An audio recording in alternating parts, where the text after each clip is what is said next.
December 2024. Here are some of the IPOB news bits for the week. The Directorate of State of the Indigenous People of Biafra, IPOB, led by Mazi Nnamdi Kanu, commiserates with Igbo, particularly the people of Okija community in Anambra, over the sudden death of 22 people, mostly women, when a stampede erupted during the collection of free food items organized by an Okija philanthropist popularly known as Obi Jackson. IPOB, in a press release on 22 December, noted that the philanthropist's action of distributing free food items has been going on for years, thereby highlighting that his good gestures should not be discouraged nor demonized. In the statement, IPOB apportioned the blame of the ugly incident on the failure of Nigeria government to cater for its citizens, stating that it is because of such that people like Obi Jackson stepped forward to provide palliative, pointing that the Nigerian politicians has weaponized poverty against the people they're supposed to take care of, which was why more than 80 people have died so far this December in Anambra, Abuja, and Ibadan over palliative distribution. IPOB thereby advises anyone that wishes to distribute palliative to ensure that proper procedures are put in place to avoid similar ugly incidents. IPOB commended the efforts of Igbo philanthropists, however, discourages the norm of sharing of food items in order not to create a culture of dependency like what is obtainable in the northern region of the zoo called Nigeria, instead to provide people with seedlings for planting so that they can go back to farm and produce what they eat. IPOB sympathizes with everyone who lost a relative during the stampede in Okija, hoping such incidents will not happen again. Most importantly, calling on Igbo and Biafrans to activate the agricultural and industrial revolution in order to address the state-sponsored weaponization of poverty in Nigeria, particularly in Biafra land. A human rights organization, the Society, has revealed that over 32,000 unarmed civilians were killed, thousands detained, tortured and displaced in the southeast by the Nigerian security forces in 9 years, between August 2015 and December 2024. In a press briefing titled Ocean of Innocent Blood Flowing in Eastern Nigeria, the chairman of the Society, Mr. Emeka Umebarasi, accused the Army, Air Force, Navy, Police, DSS, and paramilitary forces of perpetrating the killings under the guise of combating IPOB ESA and Biafra-related activities. The group said that over 22,000 civilians were secretly massacred, while over 9,000 others were openly killed during the 9-year period, while tens of thousands of others were unlawfully detained, tortured, and transferred to secret locations across the 7 northern states, which includes Niger, Kogi, Nasarawa, Benue, Kaduna, Zamfara, and the Federal Capital Territory, Abuja. The report revealed that the thousands of victims were detained at night, blindfolded or face-bagged, and dumped in military facilities and prisons, including the Wawa Army Cantonment in Niger State, where dozens are reportedly dying every week in custody. The Society also detailed the destruction of over 300 Igbo communities, with 6,000 homes razed, leaving over 180,000 people displaced and over 1 million people forced to flee their homes.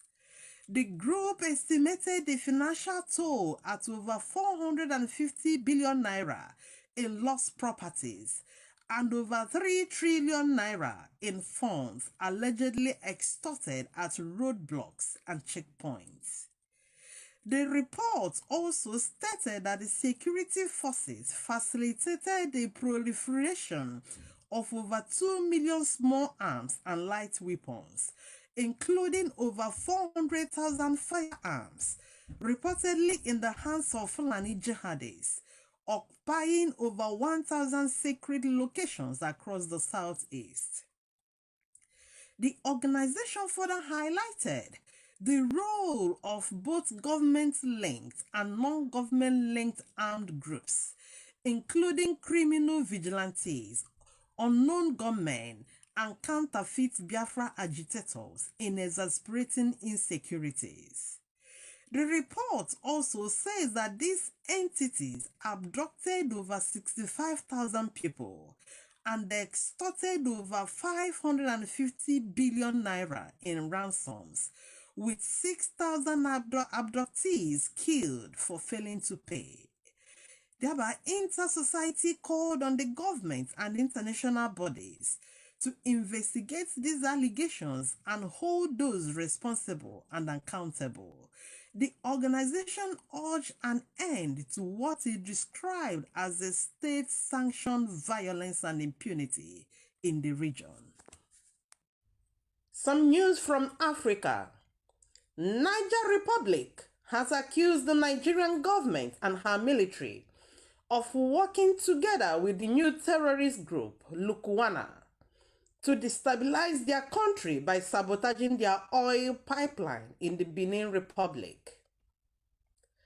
The member countries of the Alliance of Sahel States, composed of Mali, Burkina Faso, and Niger, have reaffirmed their decision to leave ECOWAS, rejecting their proposal for a 6-month transition period. Listen to this announcement. The IPOB head of Directorate of State, Mazi, will address Biafrans on the New Year's Day, 1st January 2025, at 1 p.m. Biafran time. You can listen to this special broadcast on Radio Biafra and Biafra TV, and via the IPOB Community Radio app.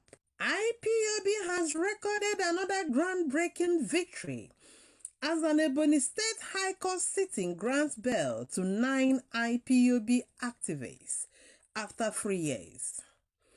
In a statement by the legal support team, the 9 activists were abducted in 2021 and were charged frivolously.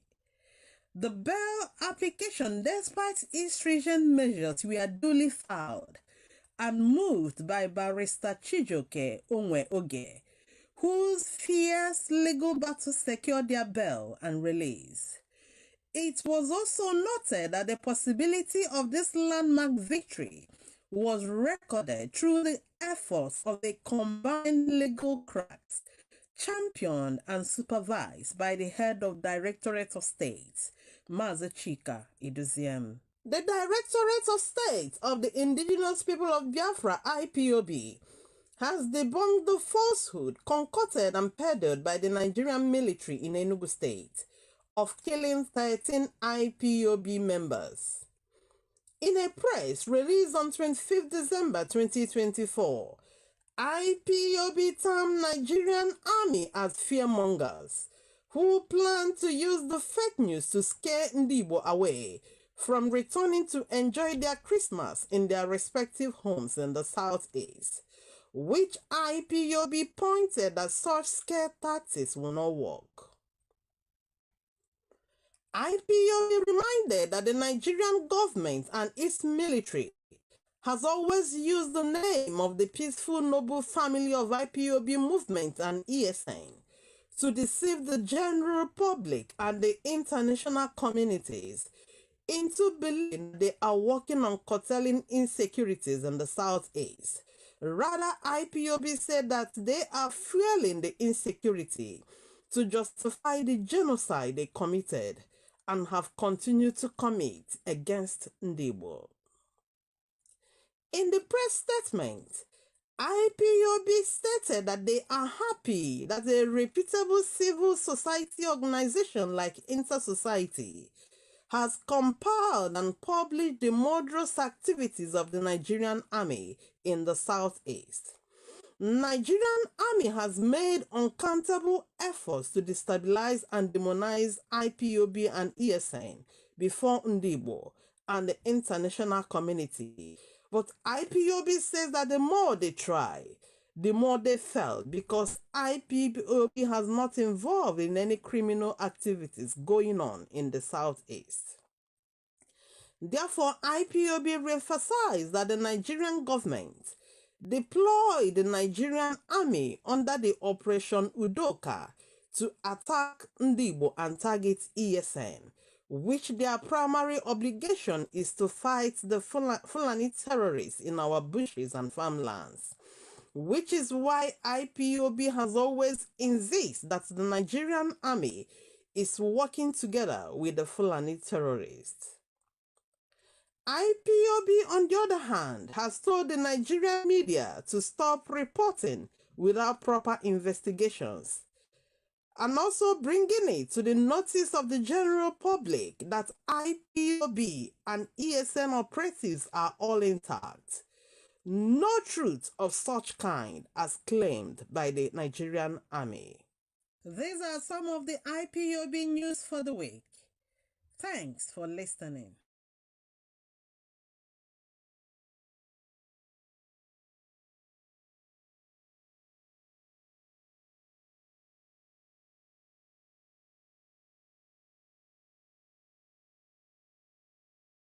Hey, Don Prince Victor, Igbo nwe mmadụ, anyị abịago Biafra deje, nnọọ, ọga, ije, freedom, na udo ka anyị na-arịọ. Anyị achọghị ihe mkpofu ọbara n'elu. Anyị bụ ndị Biafra, bụ ndị ji udo na-aga, maka ilu maka eju na ji aga n'ugwu. Ọ ga-adịkwara anyị na mma.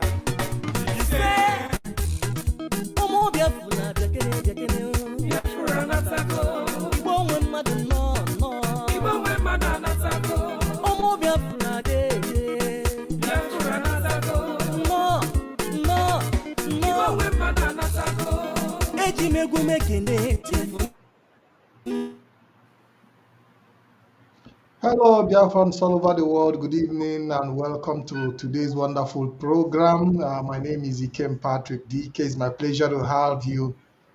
This hour 26 December 2024, and on my screen is our lovely brother, Lion Man, who will be. He doesn't need an introduction anyway, but we'll have a special guest who will be introducing himself as well with us. And today is such a wonderful day. And I want to say compliment of the season to our viewers and our listeners. As you are joining us, please share this program. Tag your friends, invite your friends, because we are going to have a wonderful and an interesting period for a few hours. And I believe that we might also be able to open the line if the need be because of our interaction and discussion, because I know that Biafrans are always eager to ask questions. If the need arises, we are going to make that decision in the course of this program.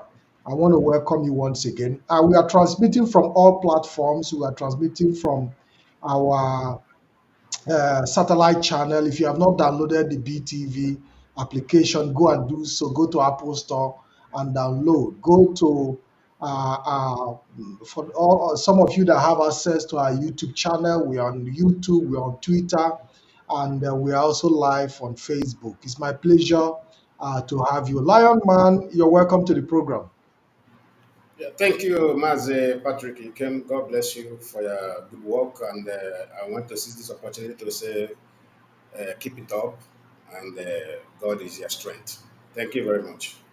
Thank you very much. Lion Man, we have a guest here, and I think you're in a better position to tell Biafrans about him for the fact that we are going to run on interpretation. His personality, and fortunately, he cannot speak English, so he's going to Whatever interaction we're going to have will be interpreted by Lion Man, who is going to do the interpretation in Portuguese. And I want you to talk to him and tell him that he's welcome to BTV. Senhor Alex, boa tarde. Como está você? Boa tarde, Lionman. Boa tarde, Patrick e todos os irmãos e irmãs que estão aqui. Muito obrigado. Obrigado pelo Bem-vindo convite. bem-vindo na BTV. Muito obrigado. He is saying that he's greeting everyone, both Mazi, Patrick, and every Biafran is greeting every one of us here. Thank you very much, Lion Man. Thank you. It's my pleasure to have him. Tell him that it's my pleasure to have him. Ele está feliz para convidar você aqui na televisão hoje. Ah, muito bom, Lionman. Eu que agradeço o convite. Fico muito feliz de participar aqui e contribuir com a reflexão. Muito obrigado. He said he's very happy to appear in this television today to contribute his quota on our movement. Thank you. Thank you very much. Alex is our guest this evening, and he is a Brazilian and also a friend of the Biafran people.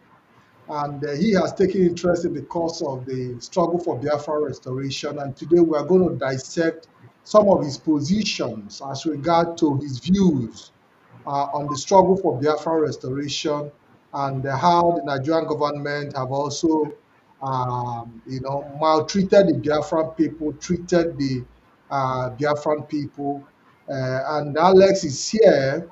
And we also want to let you understand that he's a sociologist, a researcher on African immigration in Brazil. So he understands the history of Africans and immigration uh, in Brazil, considering the fact that Brazil have also been a very, very a country with a long story with immigration, immigrants from Africa and all over South America. And it's going to be quite interesting that he's going to give us some of the histories and some of the education that our people need at this point in time to understand the relationship between the Biafran people and Brazil. I want to first of all, Lionman, ask Alex uh, what he knows about the indigenous people of Biafra. Senhor Alex, ele está perguntando o que você sabe sobre o povo indígena de Biafra. Isso. Bom, Obrigado, Lionman. Lionman, eu falo um pouco e você vai traduzindo, né? É isso? Sim, sim. Tá, ok. Bom, o Brasil, nós temos aqui um histórico de uma migração africana muito forte, né? O Brasil tem a segunda maior população negra do mundo, né? Depois da África, o Brasil, né? E então sempre me interessei pela questão do continente africano. Em especial, eu sempre me interessei pela questão também das mobilizações sociais, né, no continente africano. E em especial sobre Biafra, né, que foi perguntado, eu conheço aqui a partir de grupos que estão aqui em São Paulo, né, na cidade de São Paulo, quando teve esse associativismo, né, no começo dos anos 2010, 2012, essas mobilizações políticas aqui em São Paulo. Então, eu passei a conhecer as pessoas de Biafra, né, que moram aqui em São Paulo. Lion, você quer traduzir? Eu vou falando aos poucos para não ficar muito grande? Tá bom, então eu vou traduzir. He is saying that he have come to know about Biafra due to the IPOB group in Brazil, São Paulo, who he have been mingling with which they have approached his office, and he got to know them, and they have been there for us as a Biafrans and the other immigrants from Africa. Beautiful. Isso. E no Brasil nós temos muita. Não, Continue, desculpa, continue, desculpa, Patrick. continue, Alex. Isso. E no Brasil nós temos muitos migrantes de vários países, né, africanos de vários países, que fazem as suas reivindicações políticas, suas mobilizações. E o grupo de Biafra é uma das diásporas africanas mais fortes aqui em São Paulo e no Brasil. So he has been there for all other African countries who are immigrants here in Brazil. But the most powerful group we have come to know about Africa is Biafra group.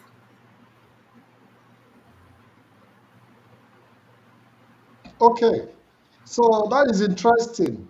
Alex, it's my pleasure because it's very, very interesting when we meet our friends all over the world. We try to build good relationship with them. And for Biafran people, every relationship at this point in our struggle is very, very important. Mazi, let him. Senhor Alex, ele está falando que ele está muito feliz para conhecer você, como nós Biafra, qualquer lugar que nós está, qualquer país que nós está, nós sempre respeitar o povo de lá para nós se misturar com esse povo para coisa boa.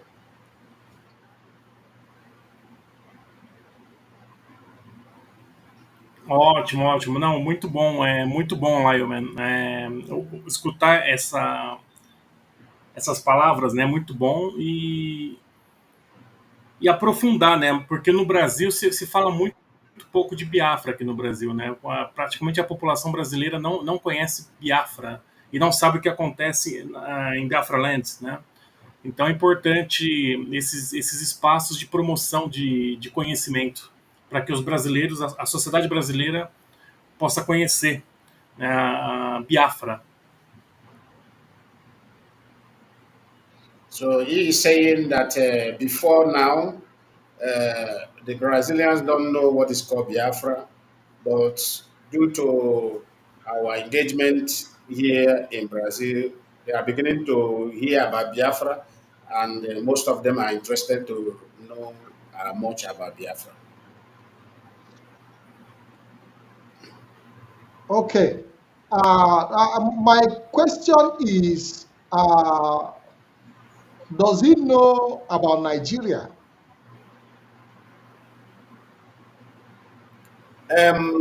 Alex, ele está perguntando se você sabe alguma coisa sobre a Nigéria. Sim, porque nós temos uma influência muito grande aqui no Brasil.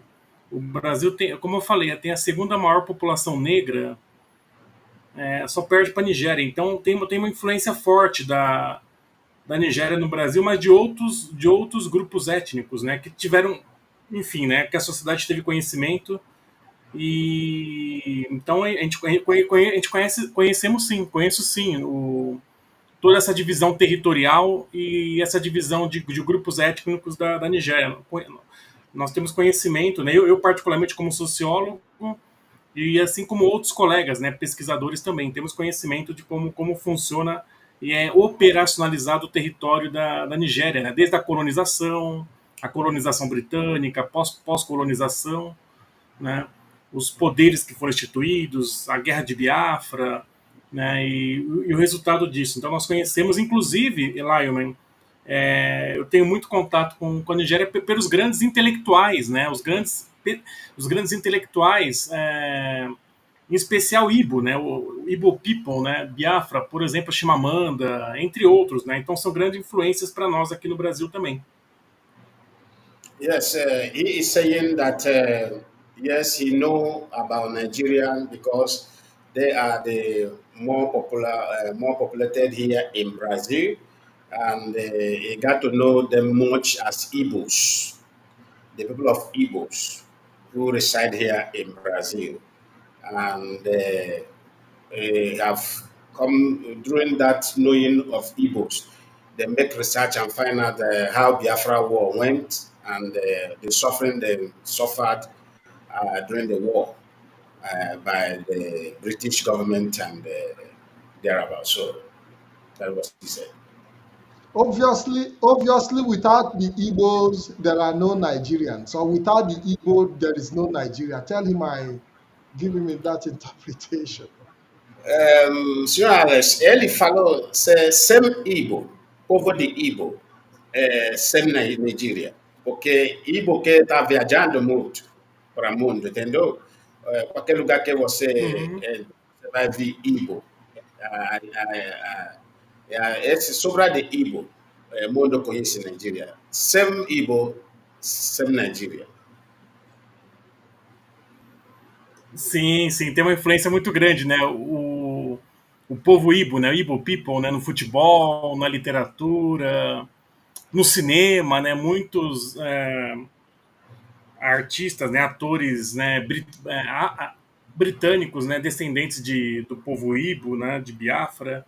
Então tem uma influência muito grande e acho que esse é um ponto interessante, né? Para poder promover a cultura Igbo e a cultura de Biafra, né? No Brasil, por exemplo, né? Saber que essas grandes personalidades também são pessoas Igbos, né? De Biafra, né? Acho que é um ponto interessante que muitas pessoas não sabem, né? Aqui no Brasil.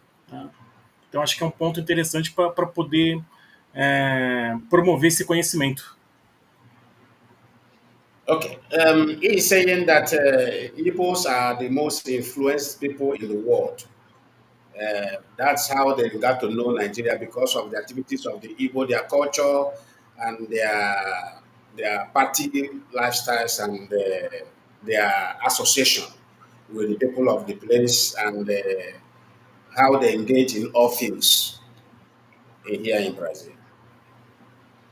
Beautiful. I want to ask Mr. Alex, what is impression of the Brazilian people about Nigeria when it comes to human rights and human rights violation? Oh, senhor Alex, ele está perguntando qual a condição de direito de humano sobre de quanto, por exemplo, quanto pessoa ouvindo esse nome Nigeria, como vocês viram ponto do Nigeria esse nome? Isso. Então eu que trabalho com o tema, né? A gente está sempre lendo, assistindo filmes, documentários. A gente tem a gente sabe o que acontece no território, mas assim, pensando na sociedade brasileira, não conhece o continente africano. Em grande parte, não sabe muitas coisas do que acontece no continente africano, especialmente sobre África, né? Especialmente sobre Nigéria. Então, não chega muitas informações para as pessoas, não chega. A mídia, a grande mídia retrata aqui o que acontece no continente europeu, no hemisfério norte, mas pouco se fala de África no geral, né? Para a sociedade brasileira. E então meu caso, né, um grupo de pesquisadores, intelectuais, a gente está sempre atento ao que acontece no território, né, de África ou Nigéria, mas a sociedade como um todo pouco sabe, né? Os grandes jornais do Brasil não falam de África, não falam da Nigéria, não falam de Biafra, né? Das violações de direitos humanos, não se fala nisso, né? Então tem uma questão da midiática também nesse sentido, né? Dessa questão de violações de direitos não chegarem à sociedade brasileira, infelizmente, né? Okay. He is saying about terms of human rights point of view that they are not separating people, because human rights is something that concerns everybody, especially the Africans that are here. They make sure, due to he is a researcher of immigration here in Brazil, so they make sure he make a research to make sure that everybody are given equal right and equal treatment in terms of being the immigrant in Brazil land. Now, the question I actually ask is, what is the perception of Brazil or Brazil? Okay, let me take it on a personal level now. What is his own personal perception on human right violation in Nigeria? How does he see the human right issues? Has he been able to make any research as regard to human right violation, not in Brazil, but in Nigeria as a contraption? What is his view about human right violation in Nigeria and the view of Brazilians generally? Signor Alex, ele está perguntando qual a sua visão sobre a violência contra direito de humano de Nigeria, do governo de Nigeria, abusivo do povo de Nigeria, em Nigeria, não é daqui. Ele já falou se você Isso já é o fazia. que Pera, ele está falando se você já faz alguma pesquisa sobre o abusivo contra o povo de Nigeria em Nigeria. Já fazer isso, alguma não, pesquisa? obrigado. Sim, obrigado, Nnamdi. O que a gente tem aqui, pensando em dados, né, nós temos muitos pessoas em situação de refúgio que chegam ao Brasil, especialmente que é da etnia Ibo, que é de Biafra. Tem muitos aqui no Brasil, né? A gente posso até falar que a maioria da população aqui de São Paulo, né, africana, a gente sabe que tem muitos refugiados aqui que são da terra de Biafra. E se tem pessoas chegando em situação de refúgio no Brasil, especialmente São Paulo, é porque há violações de direitos humanos. Isso é fato. Há violações de direitos humanos, né? Ou seja, então é um indicador, né? Essa questão da mobilidade humana de migração, as pessoas que chegam até aqui é porque seus direitos nos territórios de origem estão sendo violados. Isso é fato, né? Então é importante, né, a gente sempre se atentar quais são esses tipos de violências. É uma violência simbólica, é uma violência física. Então a gente sabe que tem violações de direitos no território e por isso que as pessoas saem. Esse é um indicador para nós analisarmos aqui a violência a partir daqui do Brasil, né? Ou seja, no território de origem, pressupõe-se que não há o respeito, né, à Constituição, né, declarações universais da ONU, enfim, as convenções internacionais dos respeitos aos direitos humanos de determinados grupos sociais, né, entre o caso aí do povo de Biafra, né, que chega aqui no Brasil. Então esse é um indicador para a gente, Lionel, a questão da mobilidade humana, a migração forçada na questão do refúgio, né. Então se as pessoas estão saindo de lá, indo para outros países, é porque seus direitos estão sendo violados. Okay. He is saying that especially most of immigration that come from Africa, especially from Nigeria, they always give reports to the immigration center concerning the violation of their rights in Nigeria and the denial of many opportunity in Nigeria. So when they come, this story is what most of them in their office have had many years, and they are very very concerned about this particular violation of human rights coming from Nigeria. Okay, beautiful, beautiful. Now, because I'm trying to lay background to our discussion this evening. because it's very, very important that we understand that you cannot build nothing, you cannot build something out of nothing. And for the fact that he recognized that there are immigrants who come to Brazil, who migrate to Brazil on the basis of human rights violation. It's also very, very important that we lay the bedrock of our discussion on the basis of the reason for Biafra, agitation, because it is also part of the reason we are agitating to separate ourselves from Nigeria. Senhores, ele está falando sobre para causa de violação de direito de humano contra o povo de Nigéria, como nós, porque esse motivo para nós estar fazendo manifestação para pedindo para sair da Nigéria, para nós ter nosso país próprio.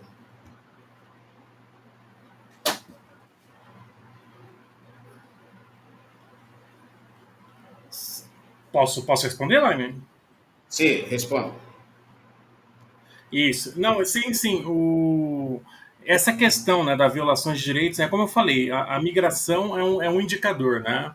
E a gente sabe que tem outras violações que acontecem também, né, por parte aí de esferas de governo, né? Enfim. E essas agitações, protestos que acontecem ao redor do mundo, especialmente também aqui em São Paulo, acho que vale mencionar, Lyman, né, aqui em São Paulo, nos últimos 4 anos, as grandes mobilizações africanas em São Paulo foi promovida pelos Biafrans, né, que promoveram várias manifestações para chamar a atenção da sociedade brasileira sobre o que acontece no território de Biafra, né, as violações de direitos humanos. Então, as grandes mobilizações africanas dos últimos 4 anos, quem promoveu foram os povos indígenas de Biafra, aqui em São Paulo. Né? Lyman também estava à frente de todas, né, junto com outras pessoas. Então, é importante mencionar isso, né, essas mobilizações para chamar o apoio da sociedade brasileira.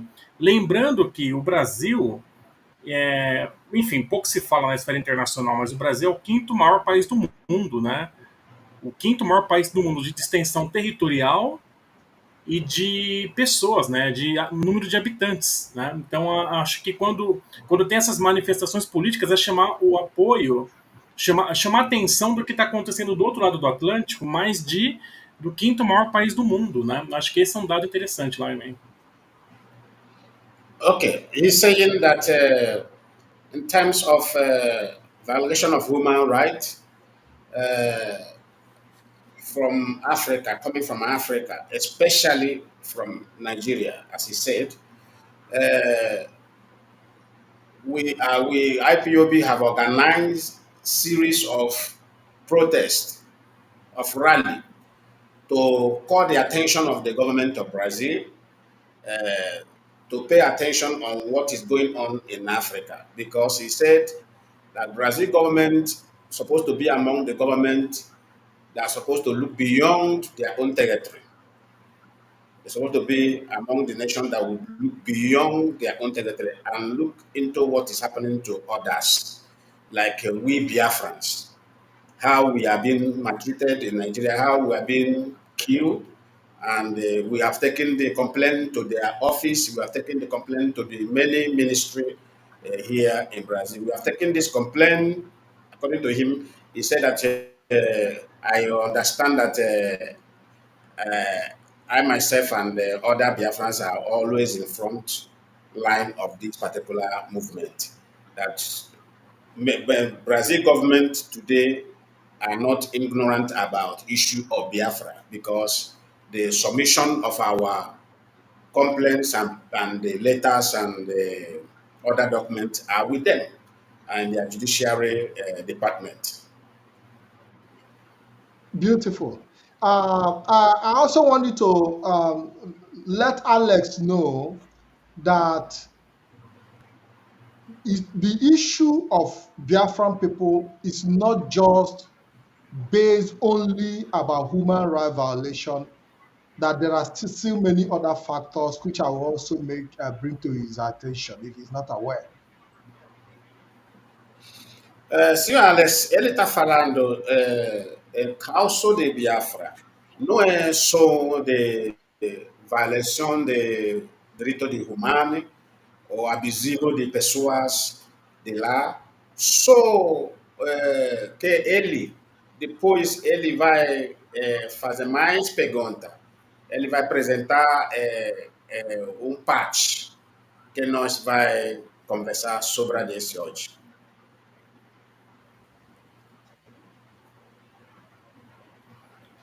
Certo, Lyman, certo. Obrigado, Lyman. Estamos aqui para aprender também, né? Aprender junto com os colegas, né? E é importante sempre criar esse canal de estreitamento, né, de diálogo e aprendermos também sobre essa questão também, como vocês falaram, tem a questão da violação de direitos humanos, mas tem também tem uma questão histórica também, né? Uma questão aí de histórica antes da colonização britânica, no pós-colonização, e é importante sempre, né? São variáveis importantes para pensar o que acontece hoje no território, né? Então obrigado pelas colocações. So he's saying that he thanks the host very much, that he is here to learn more. He is here to learn more from you concerning the issue of Biafra and the violation of human rights being meted on Biafran people. That he is here to learn more today from us. And he is willing.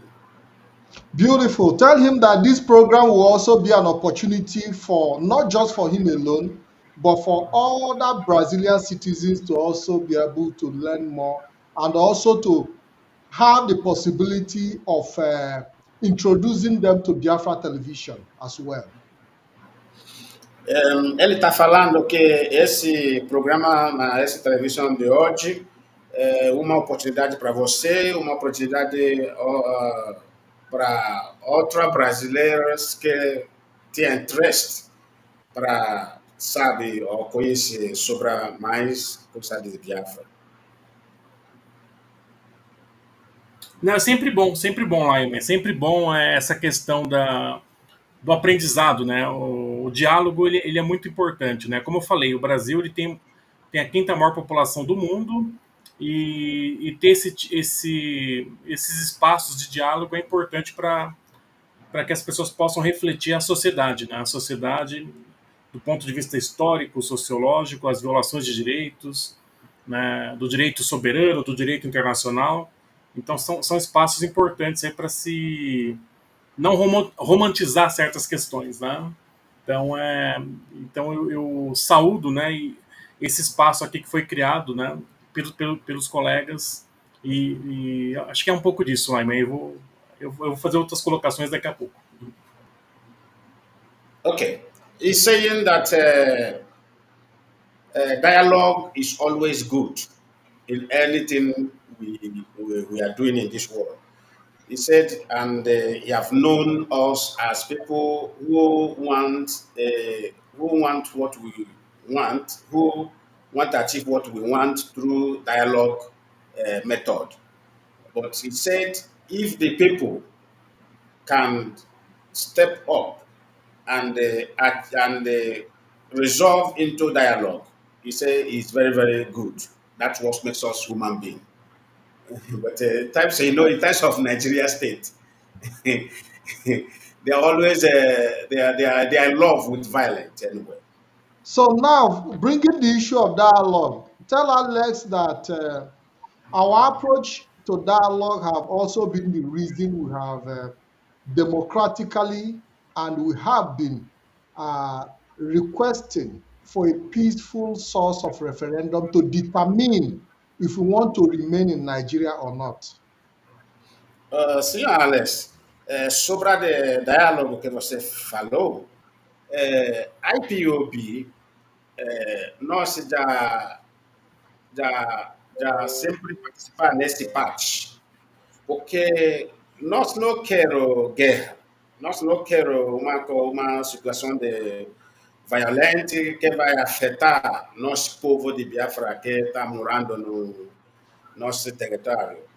Então, nós já iniciou movimentação do diálogo, entendeu? Parece que nós estava aqui, parece que nós estava na outra parte do mundo, porque senão nós não vai fazer o que nós está fazendo. Se nós queremos responder como o governo de Nigeria gosta, não vai ter ninguém lá até hoje.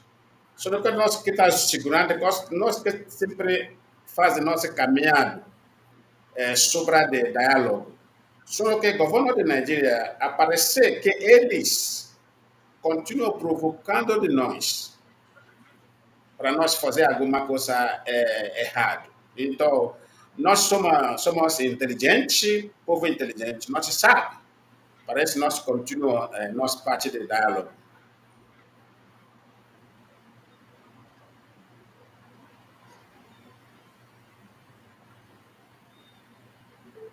Pode? Sim, sim, lá, eu entendi. Pode falar? Pode falar. Tá, não, eu entendi lá, Yumi. Não, é importante sempre esse tipo de espaço, né? Eu queria comentar que, como eu tinha falado, né, que nos últimos 4 anos, o IPOB fez vários atos aqui em São Paulo de mobilizações políticas, né? Inclusive na porta da grande mídia, né? Acho que o Lyman estava lá também em 2021, quando teve aquele ato na porta de uma grande rede aqui internacional aqui em São Paulo, né? Na Avenida Paulista.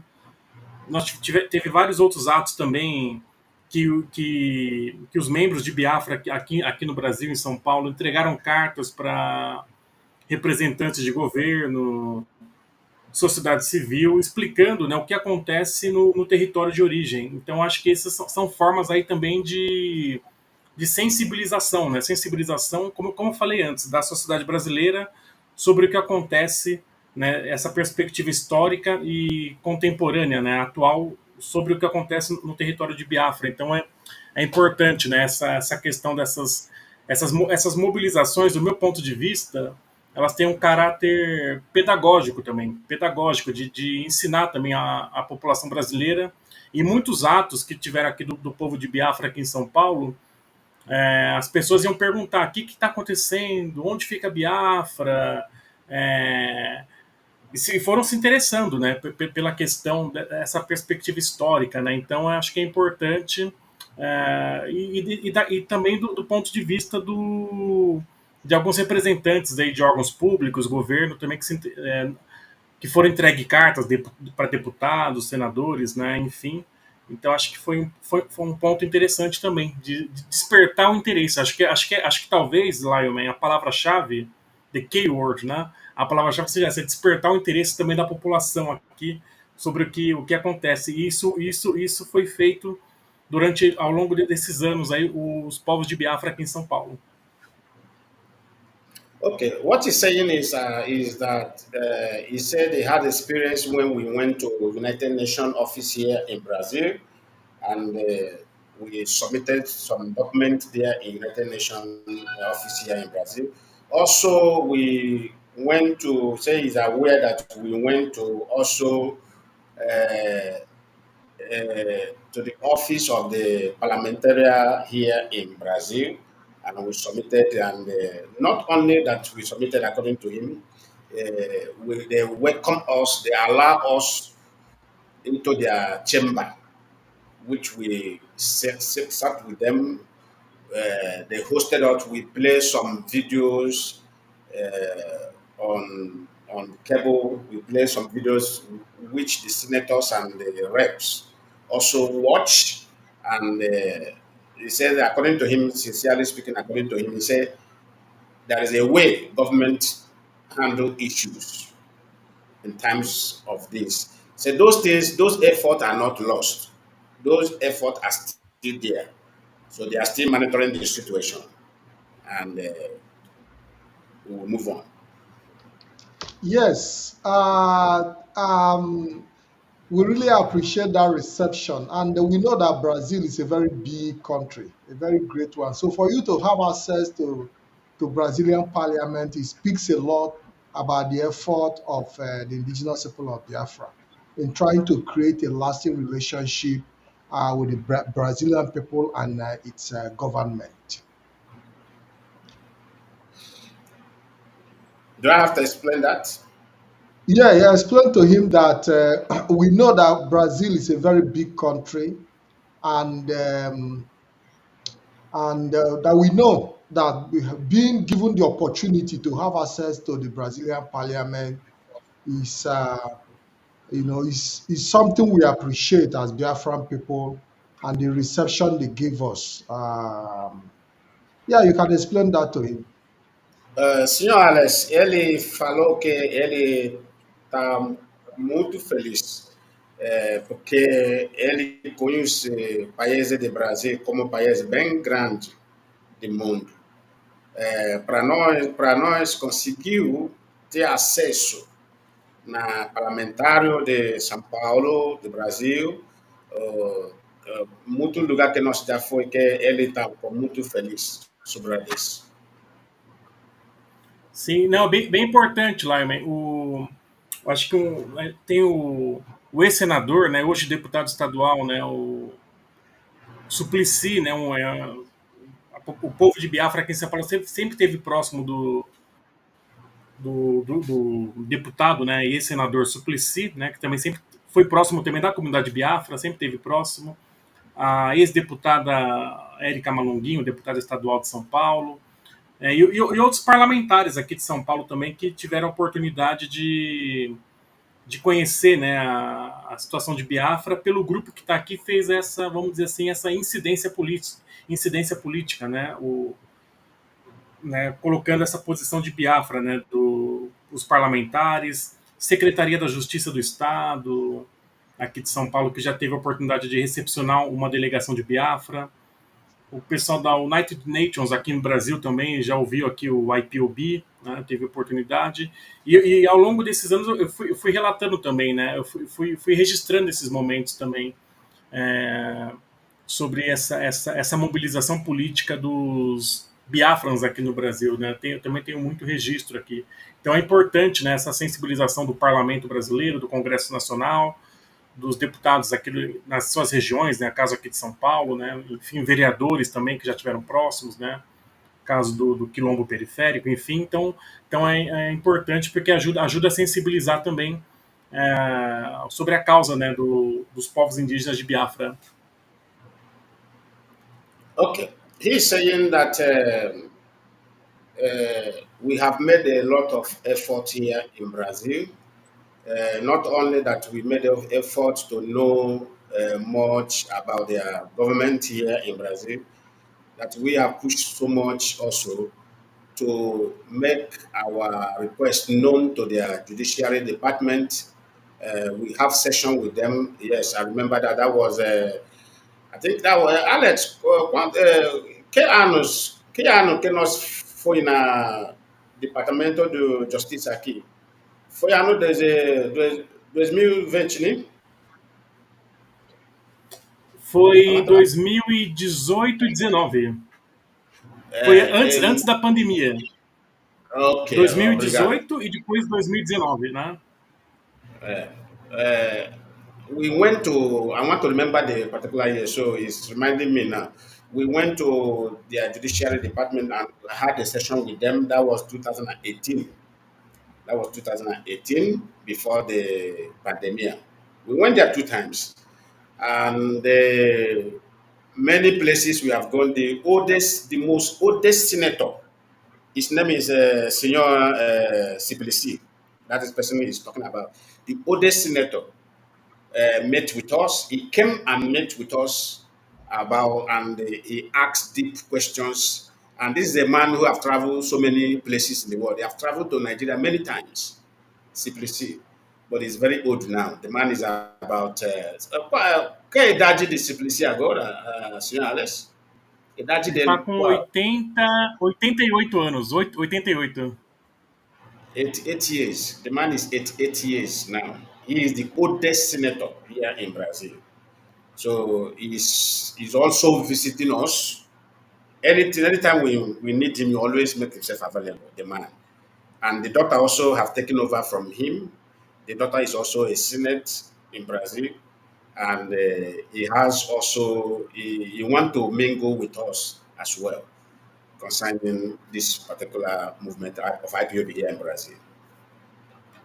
Thank you very much. Thank you. It shows that Brazil is a country with great reception for foreigners and also with great open arms. Very, very interesting. Now we want to dive into the some of the major issues because earlier I talked about human rights violation, but now we want to talk about some of the reasons for agitation for Biafra restoration, which is how Nigeria is being composed.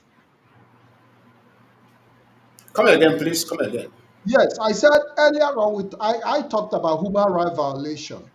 Now I want to go into other areas that have prompted the indigenous people of Biafra's agitation, requesting for referendum to decide if the Biafran people want to remain in Nigeria or not. That is the area we want to talk about now. Ok, signor Alex, ele falando che area che ele quero conversar agora é sobre de motivo o porque a IPOB está fazendo manifestação sobre para fazer pedido de referendo para nós sair ou se nós vai tomar decisão para ficar na Nigéria ou nós vai tomar decisão para votação para sair de Nigéria. Esse que a IPOB está caminhada da IPOB é isso. Sim, entendi, Lion. Não, é importante. Quando você falou do referêndum, Lion, eu lembrei de 2017. 2017 foi a primeira participação, né, do IPOB na Marcha dos Imigrantes aqui em São Paulo, Marcha dos Imigrantes que acontece todo ano. E naquela época, 2017, tinha a palavra de ordem que vocês puxaram, né? Referêndum, referêndum, referêndum. Né? Então, daquela época e de outras marchas também que vocês fizeram, né? Então, a questão do referêndum, que também muitas pessoas foram conhecer o porquê do referendo, né? A importância do referendo. Então, é importante também ter lembrado disso. Obrigado, Laime.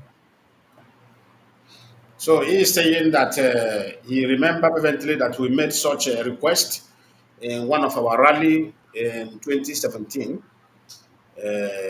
at Avenida Paulista, demanding for referendum, and many officials were asking, what is the motive for the referendum?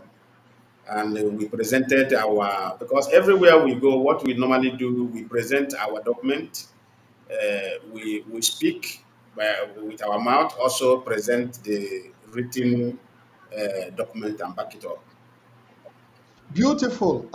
Tell him that I'm very, very happy that since 2017, from when you went on that rally to talk about referendum, that we have remained consistent to that demand. Senhor Alex, ele está falando ano 2017 que nós participamos na essa manifestação na Avenida Paulista, fazendo pedido de referendum para o povo Biafra, que nós, IPOB, está muito consistente.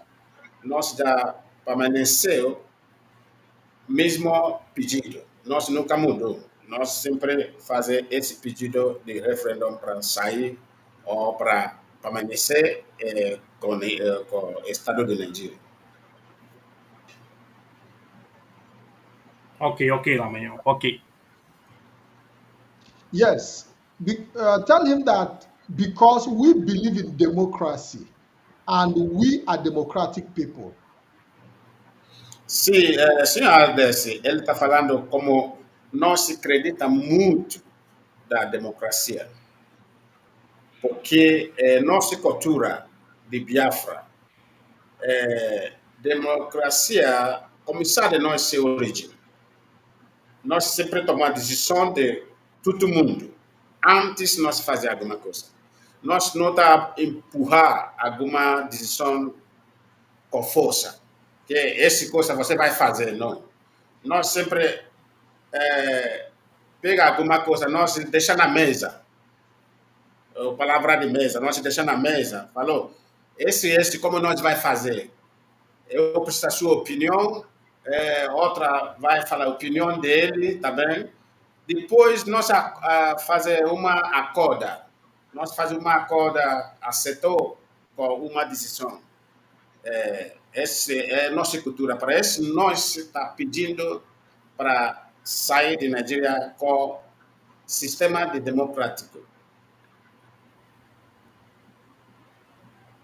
Certo, não entendi. A democracia é um ponto fundamental, né? E vocês estão caminhando nesse processo também. E eu lembrei também, Lailman, para além da questão do referendo, né? Quando vocês também marcharam, fizeram marchas aqui em São Paulo, que eu posso falar que foram as grandes marchas africanas em São Paulo, né? No caso, promovidos pelo povo de Biafra aqui em São Paulo, mas a questão também quando teve a prisão do Mazi, Kanu, né, aqui em São Paulo. E vocês conseguiram mobilizar muitas pessoas aqui em São Paulo que marcharam, né? E foi até destaque na mídia aqui. Então acho que é importante, né, esse ponto aí de falar também, porque tudo está ligado à democracia, né? Tudo o que envolve, né?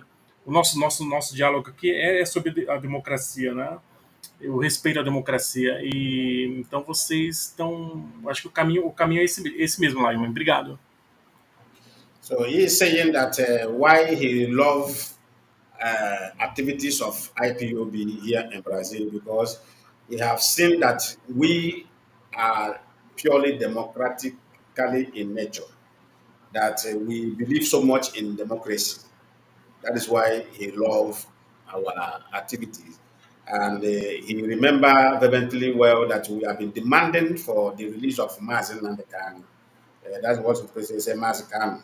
So that we are continue to make the demand by democratically way that it will be resolved. And that is it. Okay, coming to the issue of Mazi Nnamdi Kanu, which we'll be talking about later. I don't know if he's aware how Mazi Nnamdi Kanu was extraordinarily rendition from Kenya. Oh, senhor Alex, você sabe que Mazi Nnamdi Kanu foi sequestrado no Quênia, porque ele mora na Inglaterra, ele viaja para Quênia, um país da África. Eles foi sequestrar ele para redenção ele para Nigeria, sem aprovação do governo de Quênia, sem envolvimento do judiciário departamento de Quênia. Você tinha essa ideia? Você sabe que Mazi Nnamdi Kanu foi sequestrado Sim. até hoje? Sim, Lyman, sim. Porque eu estava lá, eu estava nesse ato com vocês, né? Foi no dia, inclusive esse ato do.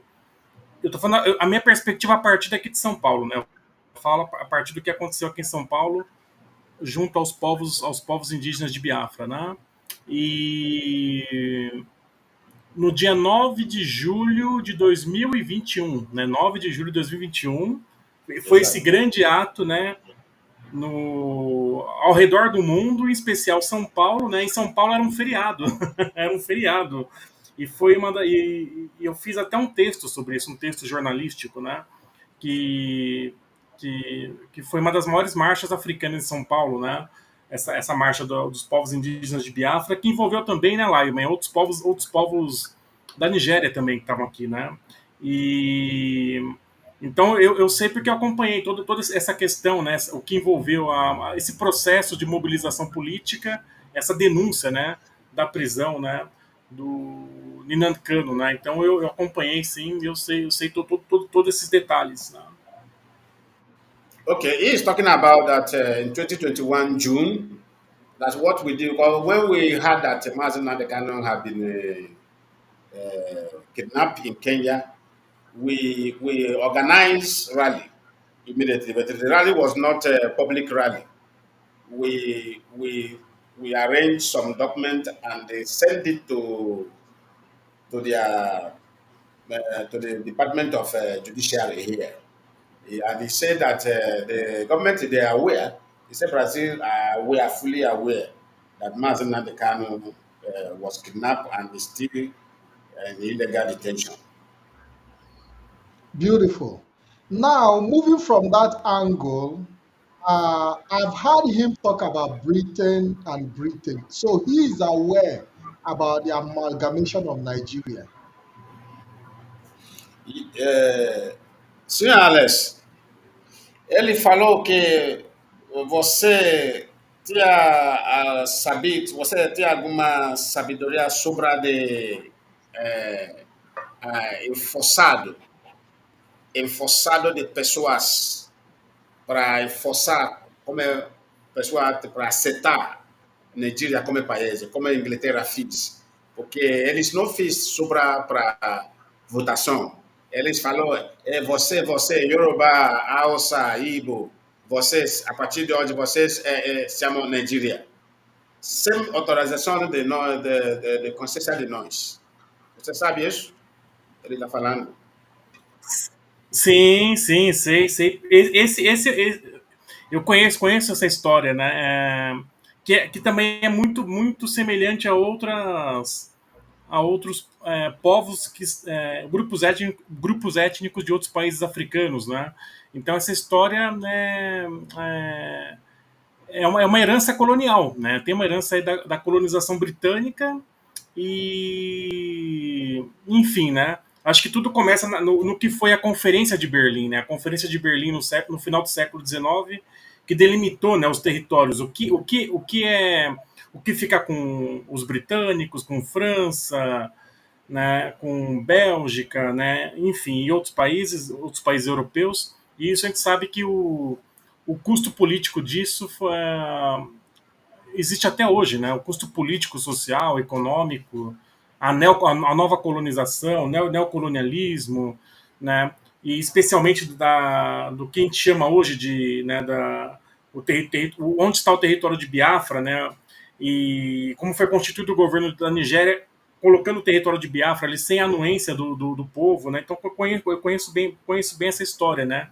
Dos diversos grupos étnicos. Então são heranças do colonialismo, né? Que existem até os dias de hoje, né? A herança colonial, né? A colonização, pós-colonização e, enfim, né? São temas aí que tem que ser bem estudado, trabalhado e ter uma atuação constante, né? Para pensar os efeitos da pós-colonização. Um dos efeitos é todo esse movimento que está sendo feito hoje dos povos de Biafra,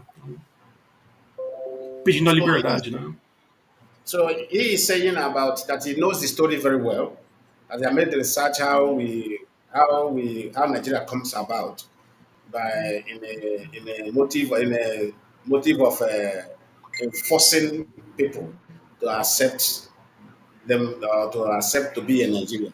So you have read the story, you have made the research concerning that. He said that is what he called colonialism, and in colonialism that you will not move forward.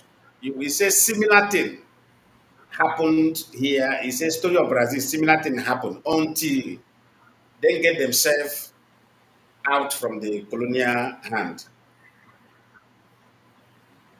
Beautiful. Tell him that Britain colonized Nigeria and did amalgamation, bringing the Northern Protectorate and the Southern Protectorate together in 1914. And a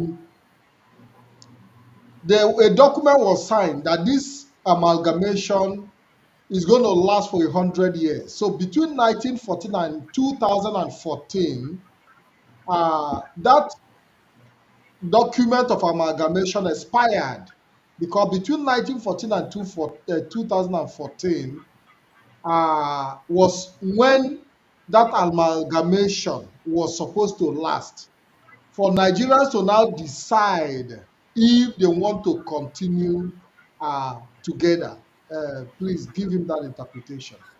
Senhores, ele falando ano 1914. Ano Mille, 1914. 1914. No, this Portuguese, that's why I speak Sim. is Italian. Yes. So,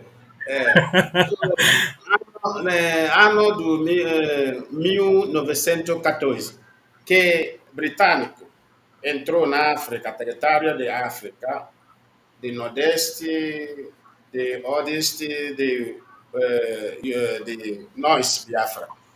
Eles juntamos em junto, assinam algum documento que fala sobre esse documento vai vencer, esse documento já venceu ano 2014. Porque esse documento, se você fazer calculação do ano de 1914, mais de 2014, vai dar 100 anos. 100 anos. Eles falaram, depois de 100 anos,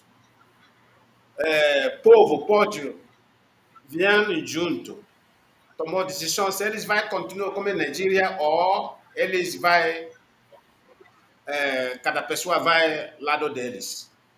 Então, essa amalgamação de nós já venceu ano 2014. Que falou, que você vai dizer sobre isso? Isso, não, é importante pensar essa questão, essa perspectiva histórica, né, do que foi a colonização, pensar essa perspectiva, né, do protetorado, né, do protetorado britânico, pensar a independência, né, da Nigéria, né, no 1960, 61 lá, e pensar esse reflexo, todo esse reflexo dessas mobilizações, como que se criou-se essa nacionalidade, né, do ponto de vista sociológico, né? Aí eu trago enquanto uma categoria de análise sociológica como que foi construída, forjada a nacionalidade, né? Com diversos agrupamentos étnicos, grupos étnicos dentro daquele território e, enfim, né? Que uns assimilaram, outros não, e outros, né, enfim, o caso aqui do povo de Biafra, né, que tem uma outra alternativa frente a esse histórico. Então, acho que é importante pensar, né, sempre, como eu falei anteriormente, os reflexos da colonização e da pós-colonização, como isso ainda influencia as decisões políticas, influencia todo um conjunto de normativas, mas também influencia também as mobilizações políticas. Acho que é um pouco disso, Lyman. So he's talking about such thing happens where where they don't respect what the document they put down due to the influence, political influence, and the many people who, according to him, the fault may not even come from Britain. It may come from those who are influencing the politics in that territory, benefiting from the issue. So that is the problem we are facing, according to him.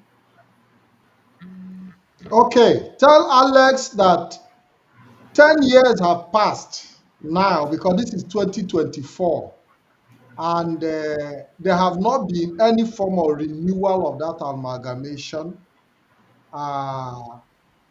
which means automatically the amalgamation of Nigeria have expired.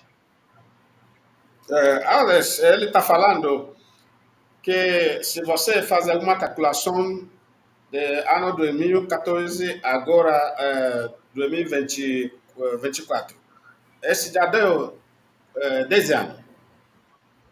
Esse 10 anos, esse documento que já venceu, não tem alguma renovada. Não foi renovada até agora. Acho que parece que tem muita corrupção no sistema de Nigeria governo, porque acho que ele já sabe que ele está governando em cima de documento que já venceu. Tem alguma coisa para falar sobre isso? Não, acho que é importante vocês fazerem essa. Acho que o teor desse diálogo, né, Lion, é vocês estarem fazendo essa pressão, né, essa mobilização política, né? Para que tenha andamento aí sobre esses processos políticos. Acho que essa mobilização ela é importante. E essa mobilização, essa cobrança, em especial desse documento, né? Então, fazer essa pressão, né? Acho que é importante, como vocês como vocês fazem ao longo de todos esses anos, né? Acho que o caminho é esse. So he is saying that the movement of IPOB, that what we are doing, showcase that he said our system is exactly the system of mobilizing for something like politics method. He said that have been the system of IPOB, which is democratically system. He said we should continue pushing the way we are been pushing and the method we have been applying. He said that method, if we push more and more, those methods will one day work. Beautiful, beautiful. Tell him that on the basis of the expiration of the amalgamation document, which have lasted for 100 years, is the reason we are making the demand for a referendum to determine if we want to remain in Nigeria or not. Because as it stands right now, we are in Nigeria illegally. O senhor Alex, ele está falando para motivo que esse documento de amalgamação de Nigeria, que já venceu ano 2014, para isso, por esse IPOB está pedindo referendo para nós tomar nossa decisão para a votação, se nós queremos continuar como nigeriano ou nós queremos sair ter nosso país próprio. Certo, Lázaro. Perfeito. Hein? Perfeito. So it's perfect. Of our demand is very, very perfect. Tell him that as it stands right now, that we are in Nigeria illegally. It's very, very important to- Ele falou como nós estamos agora. Como é o documento, você já sabe quantas pessoas o documento venceu, tem que renovar, né? Se não renovar, então você está caminhando ilegalmente. Você não é oficialmente conhecimento. Ninguém quer conhecer você porque como é que você vai mostrar, por exemplo, a polícia para você lá, falou, cadê a sua RG? RG já venceu, você não foi renovado. Então, você já virou pessoa, como chama, como chama, pessoa que não é legal em algum lugar. É isso que está acontecendo.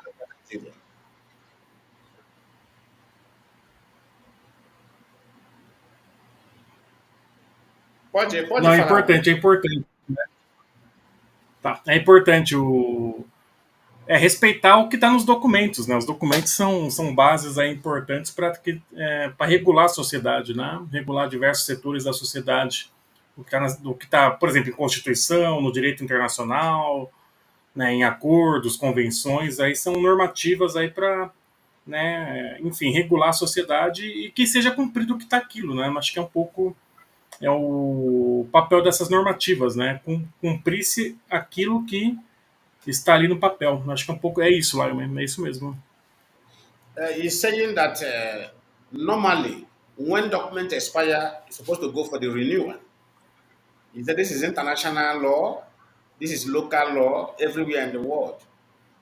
But in Nigeria case, they are not ready to renew their own, so they want to be moving around with the expired document, which which will not bring any good development.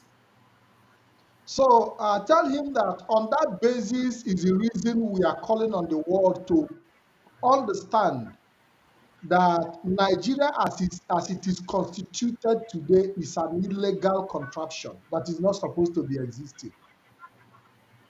Normalmente, senhor Alex, como esse documento do britânico de ano 1914, que já venceu 10 anos atrás. Então, por isso, nós, a IPOB, insisto, nós está puxando, insisto, porque como o país fica ilegal, país, nós chamamos esse país, né? Fica ilegal sobre de outros países. Por exemplo, Nigeria, hoje em dia, se Brasil, o governo do Brasil vai a alguma conferência, se aqui é Brasil, Nigeria vai a alguma conferência como Nigeria, é coisa ilegal, porque eles, o documento deles que faz aprovação como Nigeria, já venceu. Essa direção que nós estamos olhando, a IPB está olhando, falou, não, essa coisa não dá certo, nós não vai deixar assim. Entendeu? Pode falar alguma coisa sobre isso? Sim. Não, sim, sim. Essa questão. No fundo, né, toda essa questão também da territorialidade, né? Essa questão do território, da definição do território. E eu vejo muito, né? Claro, com algumas diferenças, mas é a luta também dos indígenas aqui dentro do Brasil, né? Os povos indígenas brasileiros aqui dentro, que estão brigando também pelo seu território. Ainda dentro do Estado-nação Brasil, mas também querem a autonomia dos seus territórios, né? O reconhecimento dos seus territórios. Então, isso tem também... A América Latina tem muito isso também, com outros povos indígenas originários de outros países também, né? O reconhecimento dos seus territórios, né? De origem, né? Que ainda que fiquem dentro do mesmo Estado-nação, mas, né, querem esse grau de autonomia. Então é importante. Então eu vejo semelhanças aí dos povos indígenas de Biafra com o que também acontece com outros povos, né, originários, né, indígenas de outras partes do mundo. Então é importante aí essa junção, né, essa compreensão e junção das lutas também. So he is saying that what we are facing, say many countries faced such thing, and finally their territorial demand was respected and be given to them.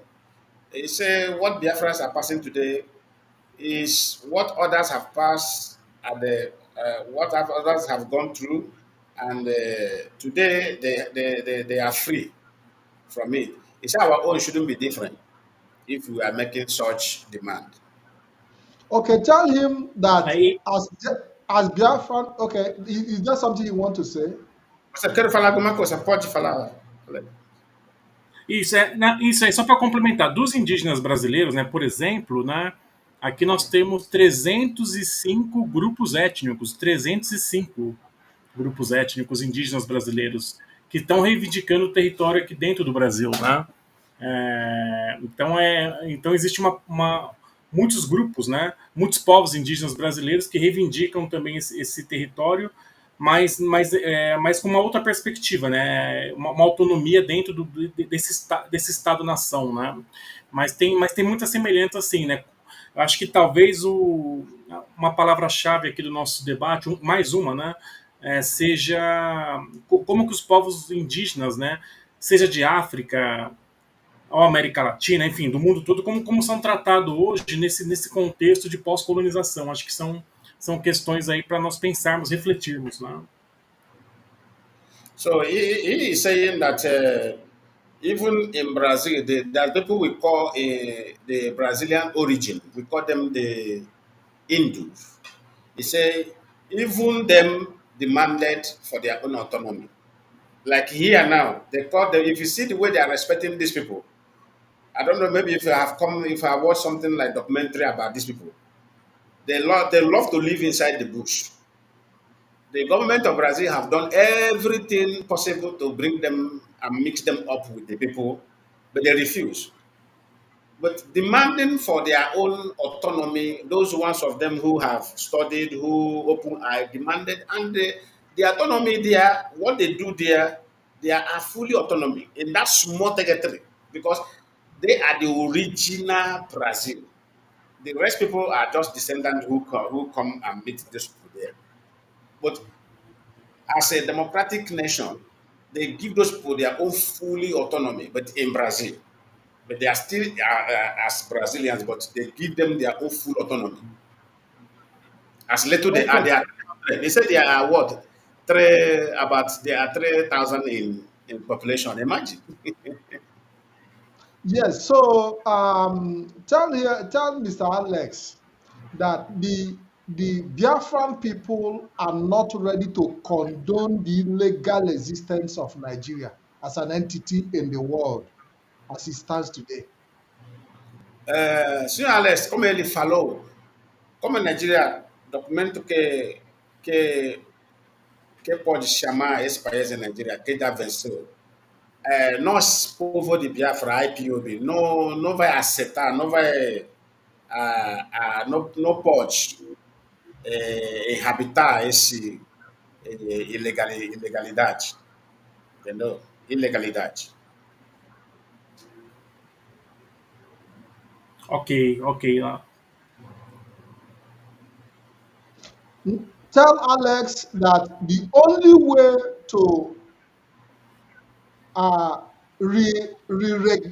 legalize Nigeria is through the demand of the referendum we are seeking. Because through referendum, we can now sit on a negotiating table to vote and decide and sign new documents if we really want to remain in Nigeria that will give Nigeria a new identity if the Biafra people decide to remain.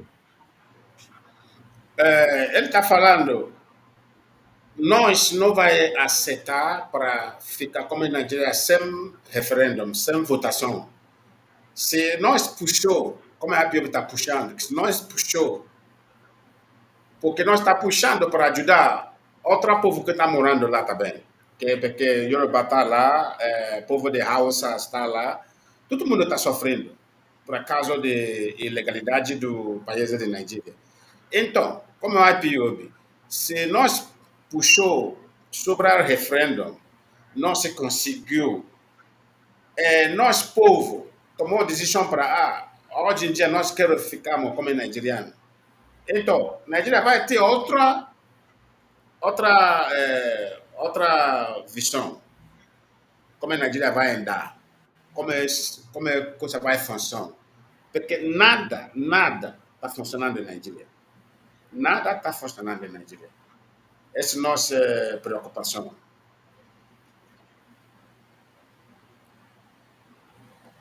Certo. Eu queria só colocar uma reflexão, Lyman. Eu estou falando a minha perspectiva a partir aqui de São Paulo, né? Dos povos de Biafra aqui em São Paulo e no Brasil. Eu falei muito do Brasil no plano macro, mas pensar também que essas mobilizações políticas dos povos de Biafra aqui em São Paulo é a quarta maior cidade do mundo. São Paulo é a quarta maior cidade do mundo. E à frente de Nova York, inclusive, né? Muitas pessoas também não sabem, né? São Paulo, só colocar no Google, vai ver as maiores cidades do mundo. Então, São Paulo são 12 milhões de habitantes. Na Grande São Paulo são mais de 23 milhões. E o que faz com que seja a quarta maior metrópole do mundo. E essa mobilização de Biafras aqui em São Paulo nos últimos anos tem demonstrado isso, tem destacado isso, né? Toda essa questão que envolve essa questão histórica, né? Da luta pelo território, né? Do que foi a guerra de 1967 a 70, né? Os resquícios da guerra, essa questão da migração forçada, essa questão histórica. Então, são questões importantes para se pensar, né? E aí acho que é interessante disso, partindo da minha perspectiva enquanto análise de estudo, enquanto categoria analítica, essas mobilizações acontecendo aqui em São Paulo, do outro lado do Atlântico, na quarta maior cidade do mundo, chamando a atenção da sociedade brasileira acho que não só a sociedade brasileira, mas a sociedade da América do Sul como um todo. O Brasil é um país forte aqui na América do Sul, né? E no mundo também, né? Tá tá nos BRICS, né? Junto com outros países e chamando essa atenção também, né? Então acho que é um polo importante aqui dessa mobilização para que também tenha esse essa reivindicação chegue a outras escalas aí de análise, né? Acho que é um pouco disso, Lyman. Obrigado. So he is saying that normally, like Brazil, the Brazil government joined BRIC, BRIC forum. So he said that is why they have the opportunity to join that BRIC because they want a place where their voice and their demand will be heard without playing any politics of deception.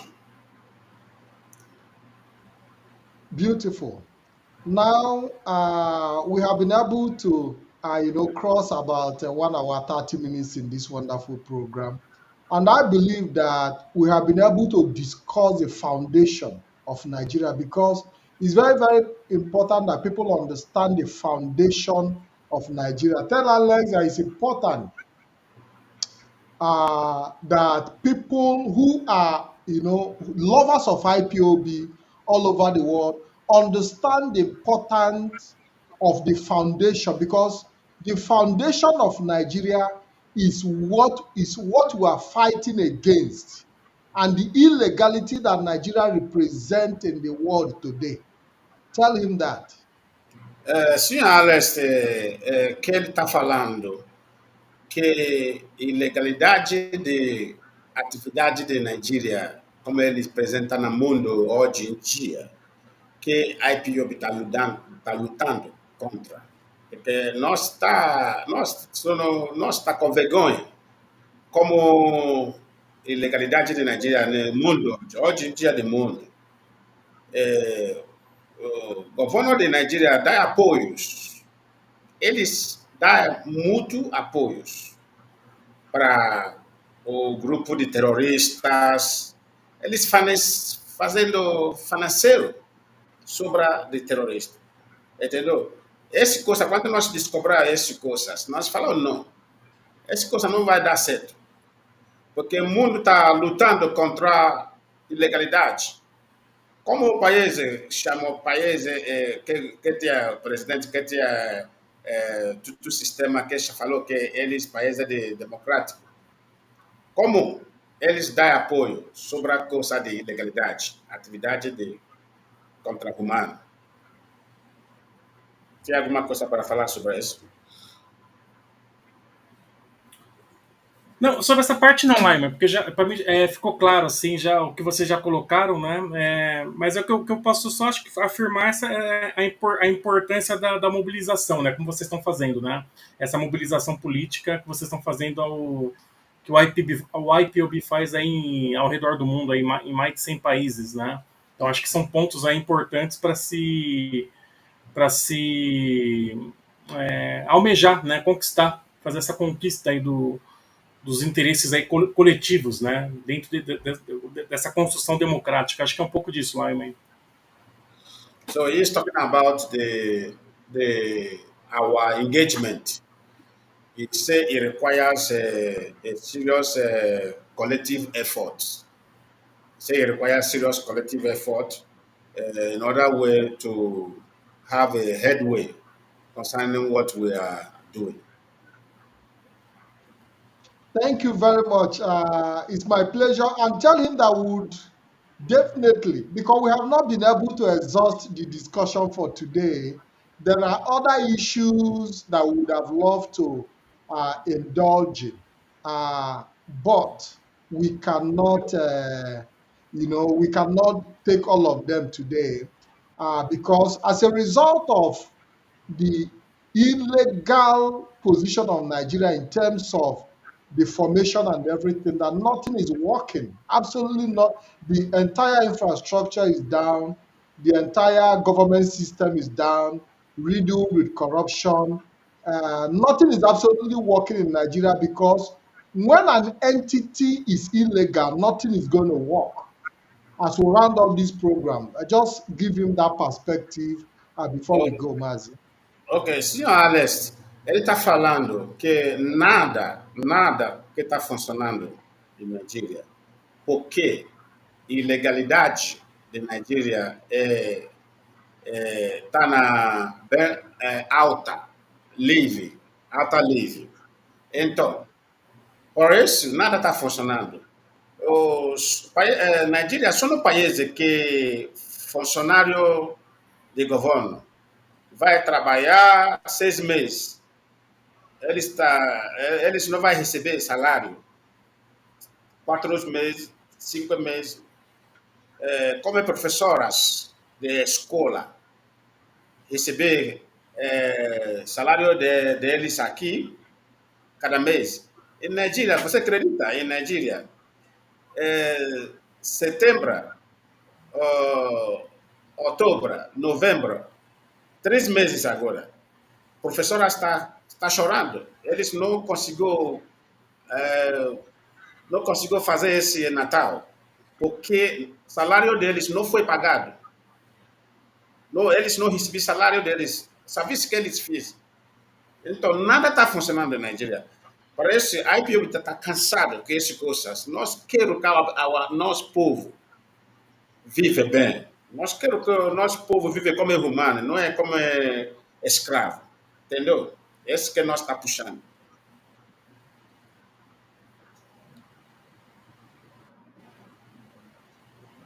Pode Certo, não, falar. não, é importante, né, continuar sempre essa mobilização lá, man. Isso é importante, viu? Para que se conquiste aí os interesses coletivos, né? Os interesses coletivos e essa presença aí dos povos indígenas de Biafra, né, ao longo de todos essas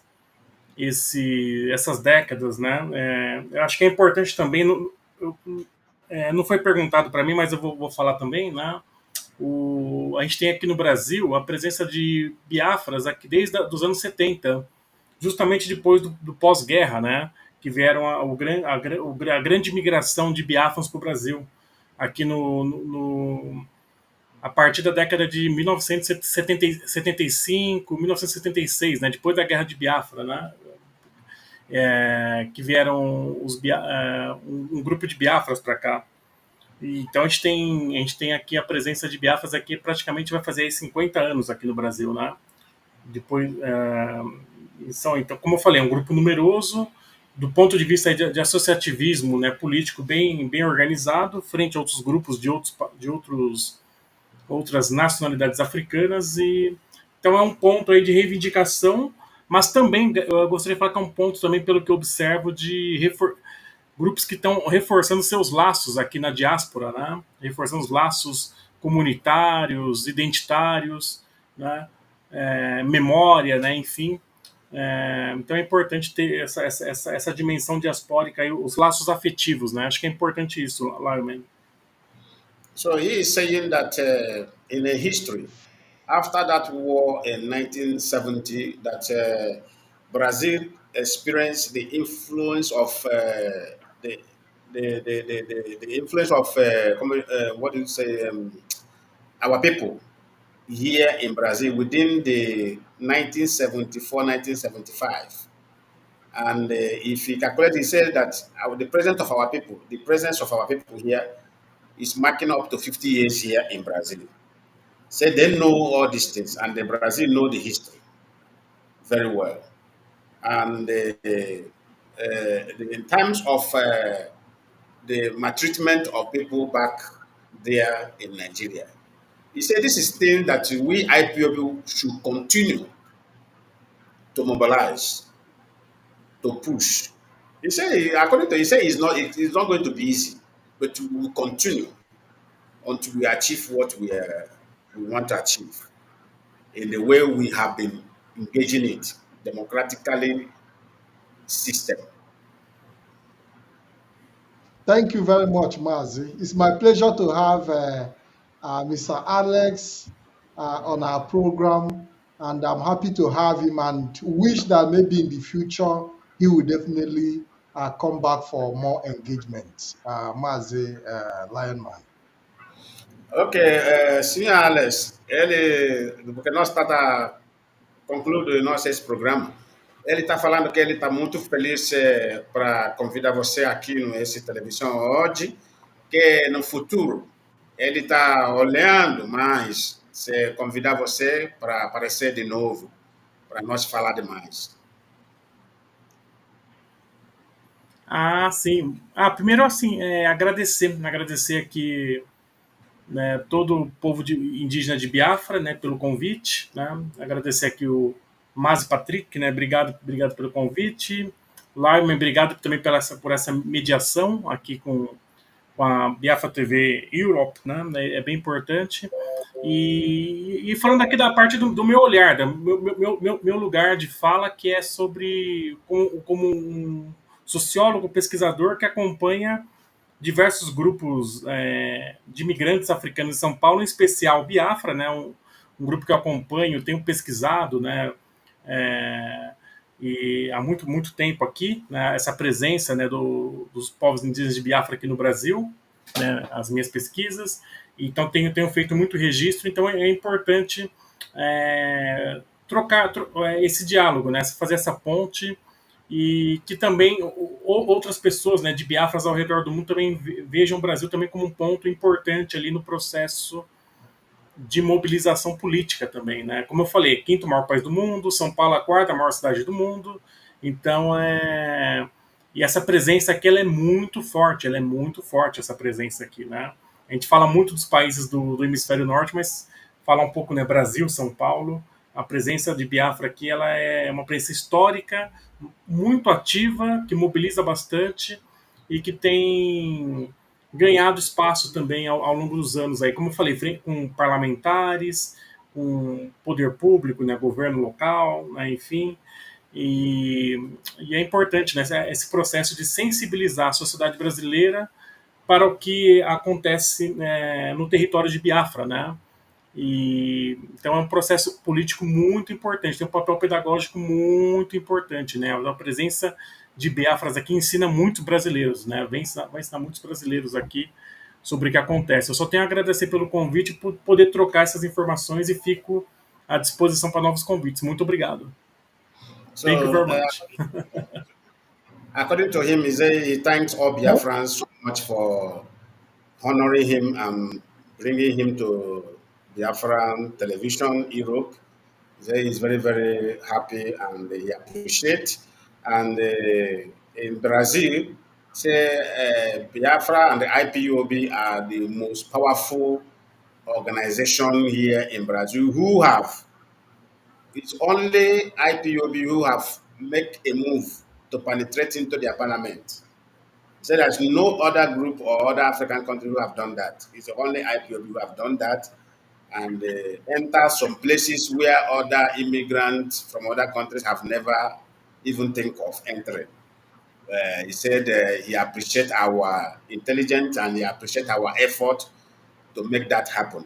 And in future, that he hope that you will do more to go more far with the government. Thank you very much. We appreciate him too. We appreciate his relationship with the Biafran people. And I hope and continue to, request that he should also continue to help us in talking to his people, in talking to the Brazilian government, to look into the plight of Biafran people, because our request for referendum that might lead to our independence eventually will be of benefit to Brazil too, as a country. Senhor Alex, ele está falando muito obrigado para sua acompanhado conosco aqui no Brasil, que ele está com muita felicidade sobre isso, que Deus abençoe você, que quanto Deus ajuda nós para conseguir o que nós está pedindo como país, que o Brasil também vai fazer a parte de beneficiar desse país também. Obrigado, Lyman. Obrigado e tamo junto. Muito obrigado. Eu que Obrigado. agradeço. Agradeço a você também. Valeu. Thank you very much, Alex. Thank you. It's my pleasure to be with you this evening.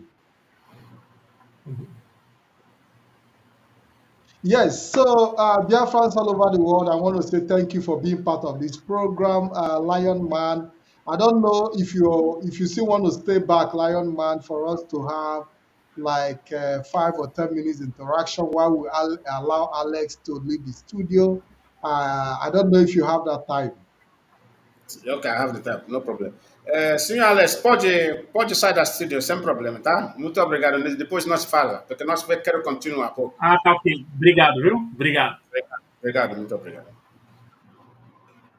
Thank you very much, Lion Man. It's my pleasure to have you. Thank you very much. I don't know if you are in a position for us to take some calls. I don't know if you because I know that our people might like to put one or two calls. I don't know if you Okay, are in a position to do that. let us give people at least 30 minutes if they can. Okay, let's give our people 30 minutes, and I want our technical assistant to take the number on the screen +39. I don't know. I'm going to send it forward to for her to really put it out there. Just give me a minute. Let me put the number for her. It's a WhatsApp number, and I know that our people might like to call in.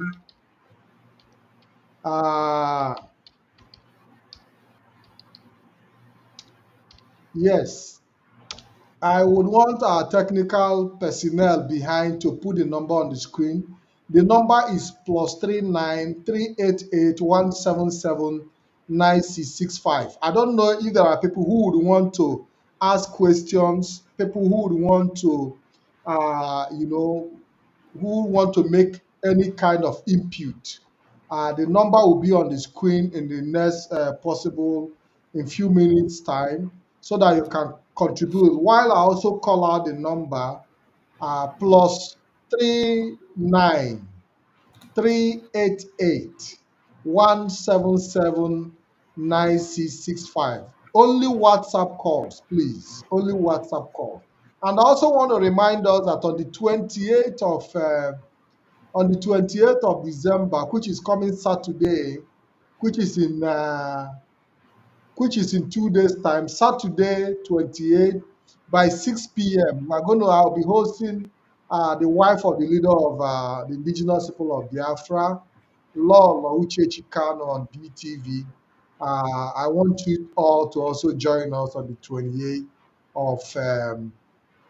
of December 2024. That is on Saturday, coming Saturday, 6 p.m. I'm using this opportunity to remind our people that our interview is going to be very, very interactive. And I'm also going to give people opportunity to call it. So, Mazi Lion Man, welcome to BTV once again, which you are also part of. It's my pleasure to have you.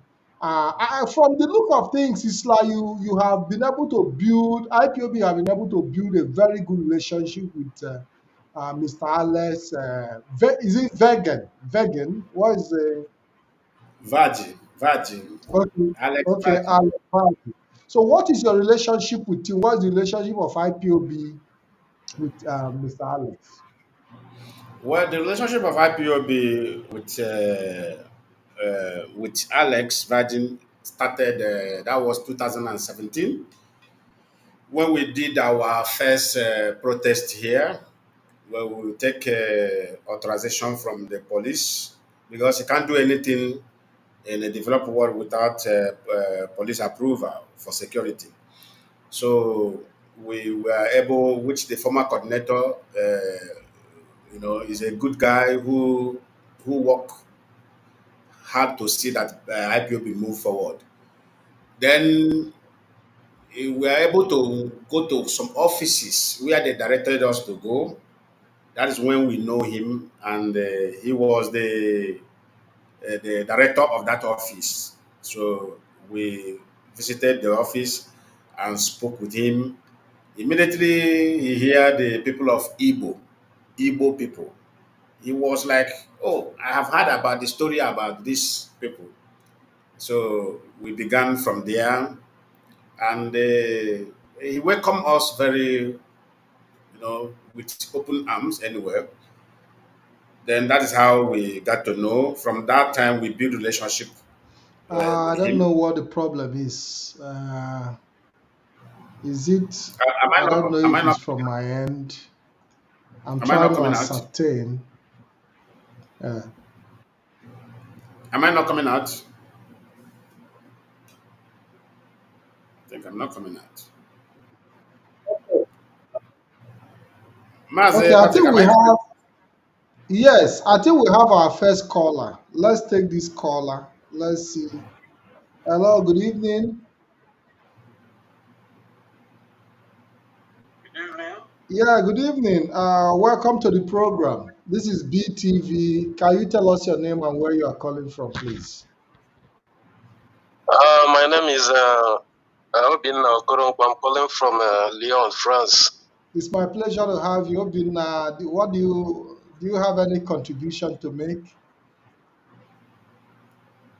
No, I don't have any contribution, but I have a question to ask. Go ahead, Obinna. First of all, I want to thank you people. I normally follow BTV, and honestly, you people are doing marvelous work. I say, may Chukwu Kikabiyama continue to protect and guide you people and give you more wisdom. So my question is, there is a video that has been circulating about the pig in Delta. He says that he have a contract with the military and that he works in Imo State and I don't know. I want to ask: is the leadership aware of his contract with the military? Lyman, can you please And if mute? the Can you please mute your mic? Yes, go ahead, Mazi Okoronkwo. I want to know if the leadership of IPOB is aware the video that is circulating about this pig in Delta having a contract with the military and also fighting. I don't know what is he fighting in Igbo land, fighting with the military, killing the innocent Biafrans. I want to know really if the leadership is aware, and if they are aware, what are they doing? Because this guy have been he have been the insecurity we are talking about in the Biafra land. He have been the insecurity, killing people, kidnapping. So this is my question. Thank you. Thank you very much. Thank you very much, Mazi Okoronkwo. Well, the leadership of IPOB have always reported the activities of this individual you mentioned. I don't know if you are following up. There have been reports from the leadership, and the IPOB also the IPOB intelligence unit is also gathering information as regards the activities that is related, that is going on in this regard. But there is something I would like to point out. There is something I would like to point out because it's very, very, very important that our people understand that history has a way of repeating itself. In 1967 to 1970, between the Biafra Civil War, between Nigeria and Biafra, Isaac Adakaboro was employed by the Nigerian state to work against the Biafran people. A lot of Igbos were killed in the riverine areas, to the point that even Igbos in the riverine areas started changing their names and changing their identity as a result of the onslaught of Isaac Adakaboro. And by the end of the war, while the war was almost rounding up, it was the same Nigerian government that laid an ambush on Adakaboro and eliminated him. So history has a way of repeating itself. But notwithstanding, we are also monitoring the activities of this individual and his group. There is no doubt that he's working for the Nigerian state, and it's also very important that he has come out by himself to say it. Because if it was IPOB that have gone around saying it, what it would have been termed would have been maybe blackmail or propaganda. So it's also very important that it's coming from the groups now.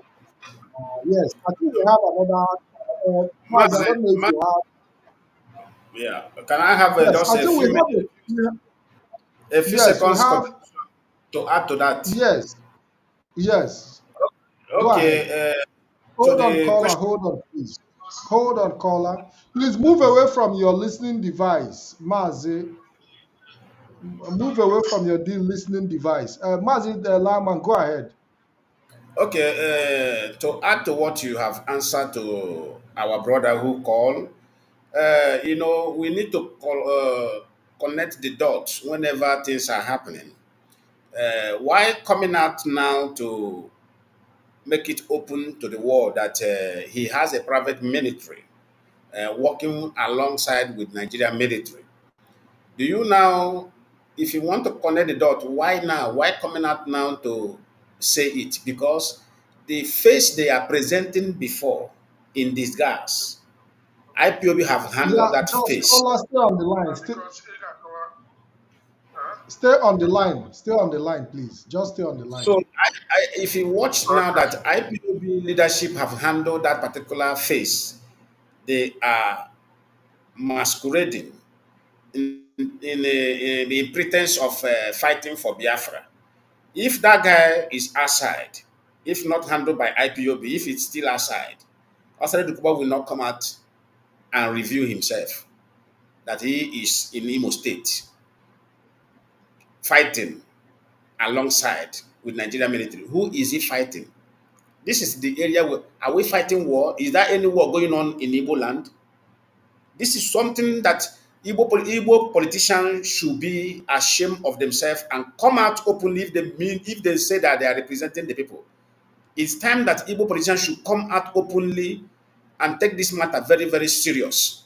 If Igbo politicians cannot come out openly this time around and defend the people, which they No, but it's the which same, Mazi, but it's the same politician that have also contracted them what I to mean by kill their politician, own. politician like in a developed world, senators and the House of Rep have more power than governor.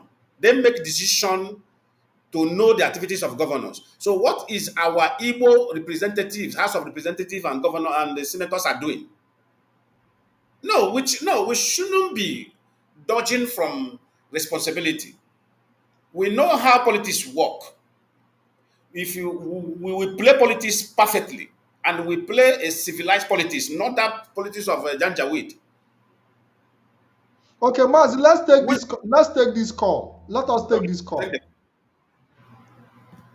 Hello, caller. Good evening and welcome to the program. Yes, Mazi, are you talking? Go ahead. Go ahead. Yes, you are Okay, on. I greet all of you. I greet Mazi Lionman. Both of you, both of you are doing a wonderful work. What I want to correct, maybe to say, to put my own contribution here is the kind of question our people do ask publicly if the leadership is doing anything about the pig, the creek. This particular incident, I think Mazi Chinasa have been lamenting about this incident. That's why our people should please try to endeavor to be following the Radio Biafra, following anytime they are doing program on that Radio Biafra. This is not I would say, a new news to us. We know right from time which Mazi Chinasa have been lamenting of this thing, I think more than 3 or 4 times on his program, even on his write-up. that this guy is involved in Anambra and Imo State. He have been saying it. It's not because now he came out to say it with his mouth, our people will be worried. We have it incident. You can monitor some of them. They caught, I think, earlier this year, I think in Idiato, was mentioning his name, that he was one of his gang. Our people, are they not listening to all those things? Are they not seeing it? So the leadership knows about this particular individual, and they are taking care of it gradually. Remember, let us not forget that this guy is working with Nigeria government. So it's not easy to just ask what is the leadership is doing. So he's working with the government, and you must work with, let me just put it this way, strategically. He's protected. So, he's protected. Exactly, he's protected. So let our people calm down, and everything that is happening in Biafra land, I think the leadership is aware of it, and they are doing their best to make sure they stop the insecurity in Biafra land. And there, Mazi. Thank you very much. And God bless all of you. Thank you for that contribution. Thank you. Yeah. Yes, Lion Man, go ahead. I don't know. I'm expecting more calls. So I've received some calls, but the calls went out, and I hope that they will be able to call back. If you have called earlier and I didn't respond, or maybe the call didn't go through, please call back. Yes, so Mazi, go ahead, please. So what I'm saying is this: sometimes we abandon the roots that we're supposed to tackle the problem and start tackling the problem from the branches of the tree. This is the problem that sometimes let me just put it this way, we Africans are facing. Let me tell you something. This is why there's something they call governors of the state, then the ministers of the country, and the president of the country. Yes, Mazi Lion Man, I have to call back this person because he tried to reach out to us. Can you please stay away from your listening device, because I'm hearing the echo from my end, please. Or mute your listening set.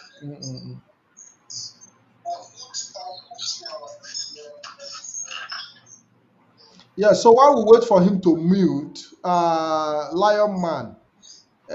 Yes, I mean, he's no longer a news. I don't know why it has become a news to our people.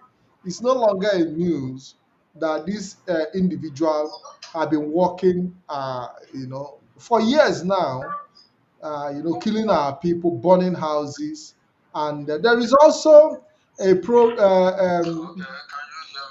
yes, go ahead, introduce yourself and tell us where you're calling from, please. Okay, Mazi Mwawota to Tito Daniel Ibekwe.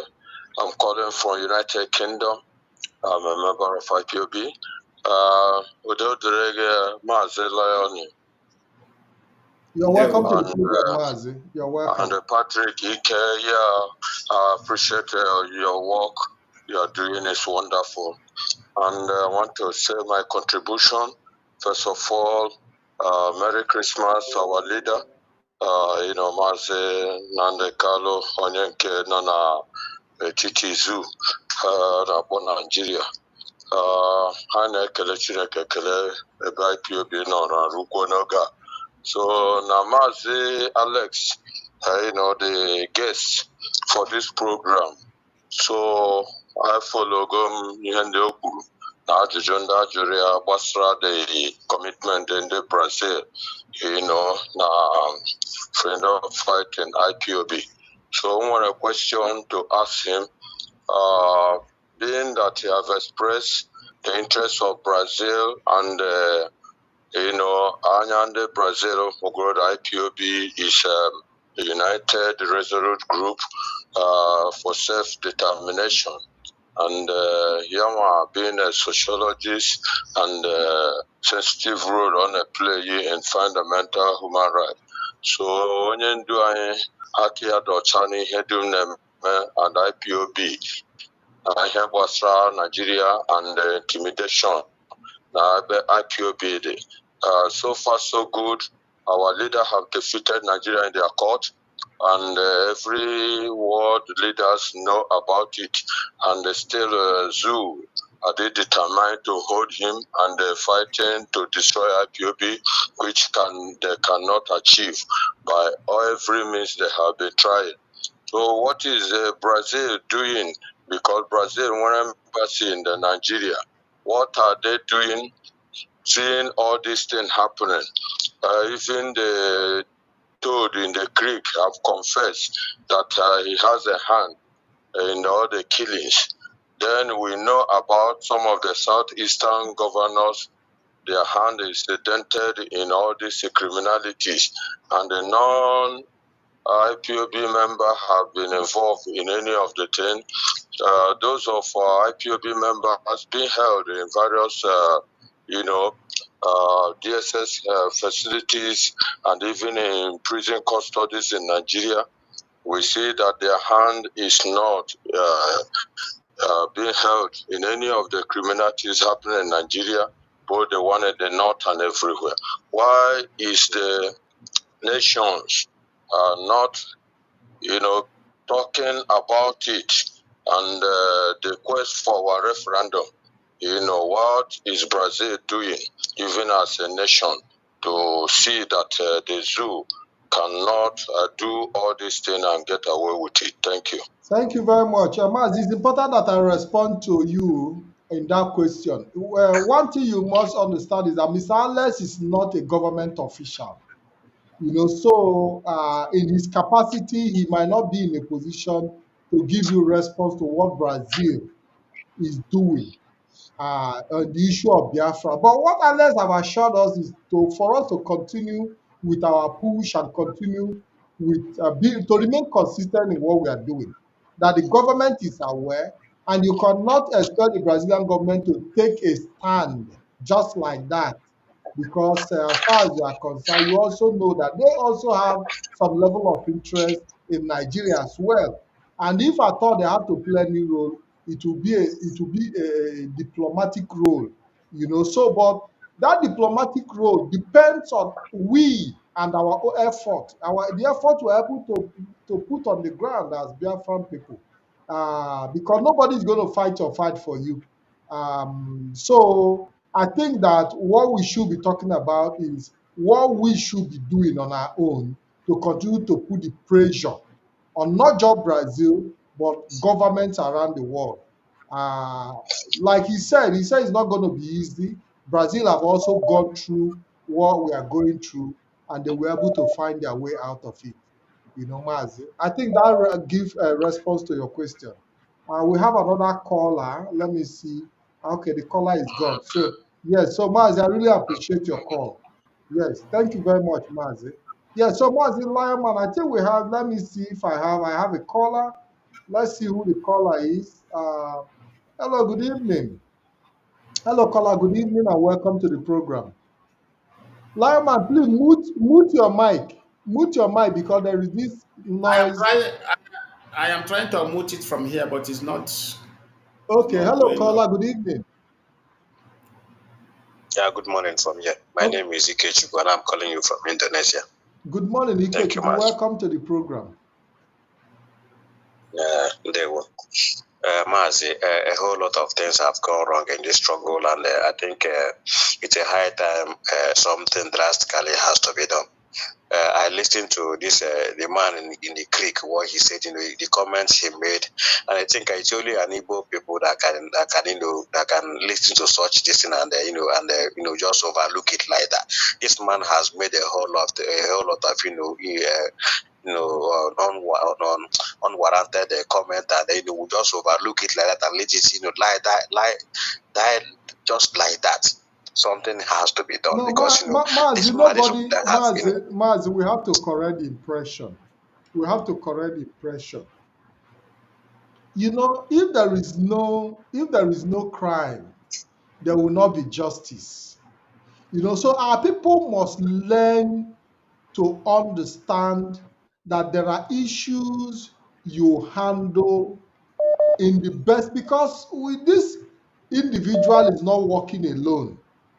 So he's not even the major target. Our people should not be thinking that that for him to be bold enough, this is not the first time he has shown rifle on a live program, AK-47, threatening our people. If we did not go about looking for his head then, is it now that we now have to be in a hurry? But we have seen him. He has not shown his. He has not hidden his disdain against our people. There was a time that he even showed AK-47 that he's going to kill Igbos. So why is it now? Is it this video that he did now that is now making people want to wake up? We have been awake on his matter for a long time, but it's not something we should be coming here to talk in the media. And notwithstanding, you must also understand that he's a contractor working for the zoo. Like I said, Adakaboro, because history has a way of repeating itself. Adakaboro played the same role during the Civil War. And it was the same people who contracted him that also ended up eliminating him. So we have to do our bit by keeping the records. And I trust that the leadership knows the right thing to do. Our people should not overreact, because we have seen it. We already know some of these activities going on the ground. Thank you very much, Mazi. Thank you very much. Let me round up. Yes, you have just leadership, 30 seconds, please. just a minute. Okay, we know the leadership, they have the capacity to do whatever they want to do. So we're looking up to them, we are counting on them to do something drastically. Another thing I want to make emphasis is about the comment the governor of Anambra State, the person of Charles Soludo made, that our leader release might not bring an end to the insecurity happening in Southeast. You see, our governor, these guys. What Charles It's okay. Soludo Thank you, expressed is Mazi. his own personal opinion. Everybody knows the truth. Don't bother yourself about what he has to say. Thank you very much. Let me respond to this caller. Hello, we have another caller. Hello, caller. Welcome to the program. Good evening. Your name and where you are calling from, please. Thank you very much, my brother Patrick and Lion Man, right? Yes. Yeah. You're welcome. Thank you, Patrick. Patrick, I have thank you for your program. The last statement of Soludo, watching Madabuji, the fearless evangelist, he gave analysis on Soludo's comment on IBOB, and somebody again wrote something about that today. If you look at what Madabuji said and the comments of Soludo, you find out that Soludo has come out clearly to fight against IBOB and against Mazi and Kanu. So I think after this, the infiltrator was defeated, the owner came out, clearly, and breathing fury to fight against IBOB. All these comments, personally, not the comment you'll be hearing that that those that kidnapping, they are in the bush, we will deal with them. They are not the original IPOB. These are, their words, meaning that we are going to deal IPOB. So that personally brings fear in my heart. These guys, they are not giving up. Also, I don't know, going with what is going on in Abia State and how Governor-elect Oti entered the seat of governor in Abia State. Is it possible to replicate the same thing all over Biafra land? If not, how are we gonna wage war against the murderous state, Nigeria? Because if you look at it personally, for me, they are not giving up. For the past 10 years now, they are not giving up at all. And instead, they keep advancing and advancing. And we all are human beings. They are government, they have everything. My fear is that they might be, gradually um, clapping our people down, you know. So I don't know what uh, we can do or what the leadership, I know they are doing a lot, but are they doing anything in this area to sustain or to wage what is about to come? Because these guys, they're not giving up at all. Thank you very And much. also, Thank you very much. Lyman, do you have any response to the question? Yes, I have a response to the question. Thank you, Con. Um, Thank you.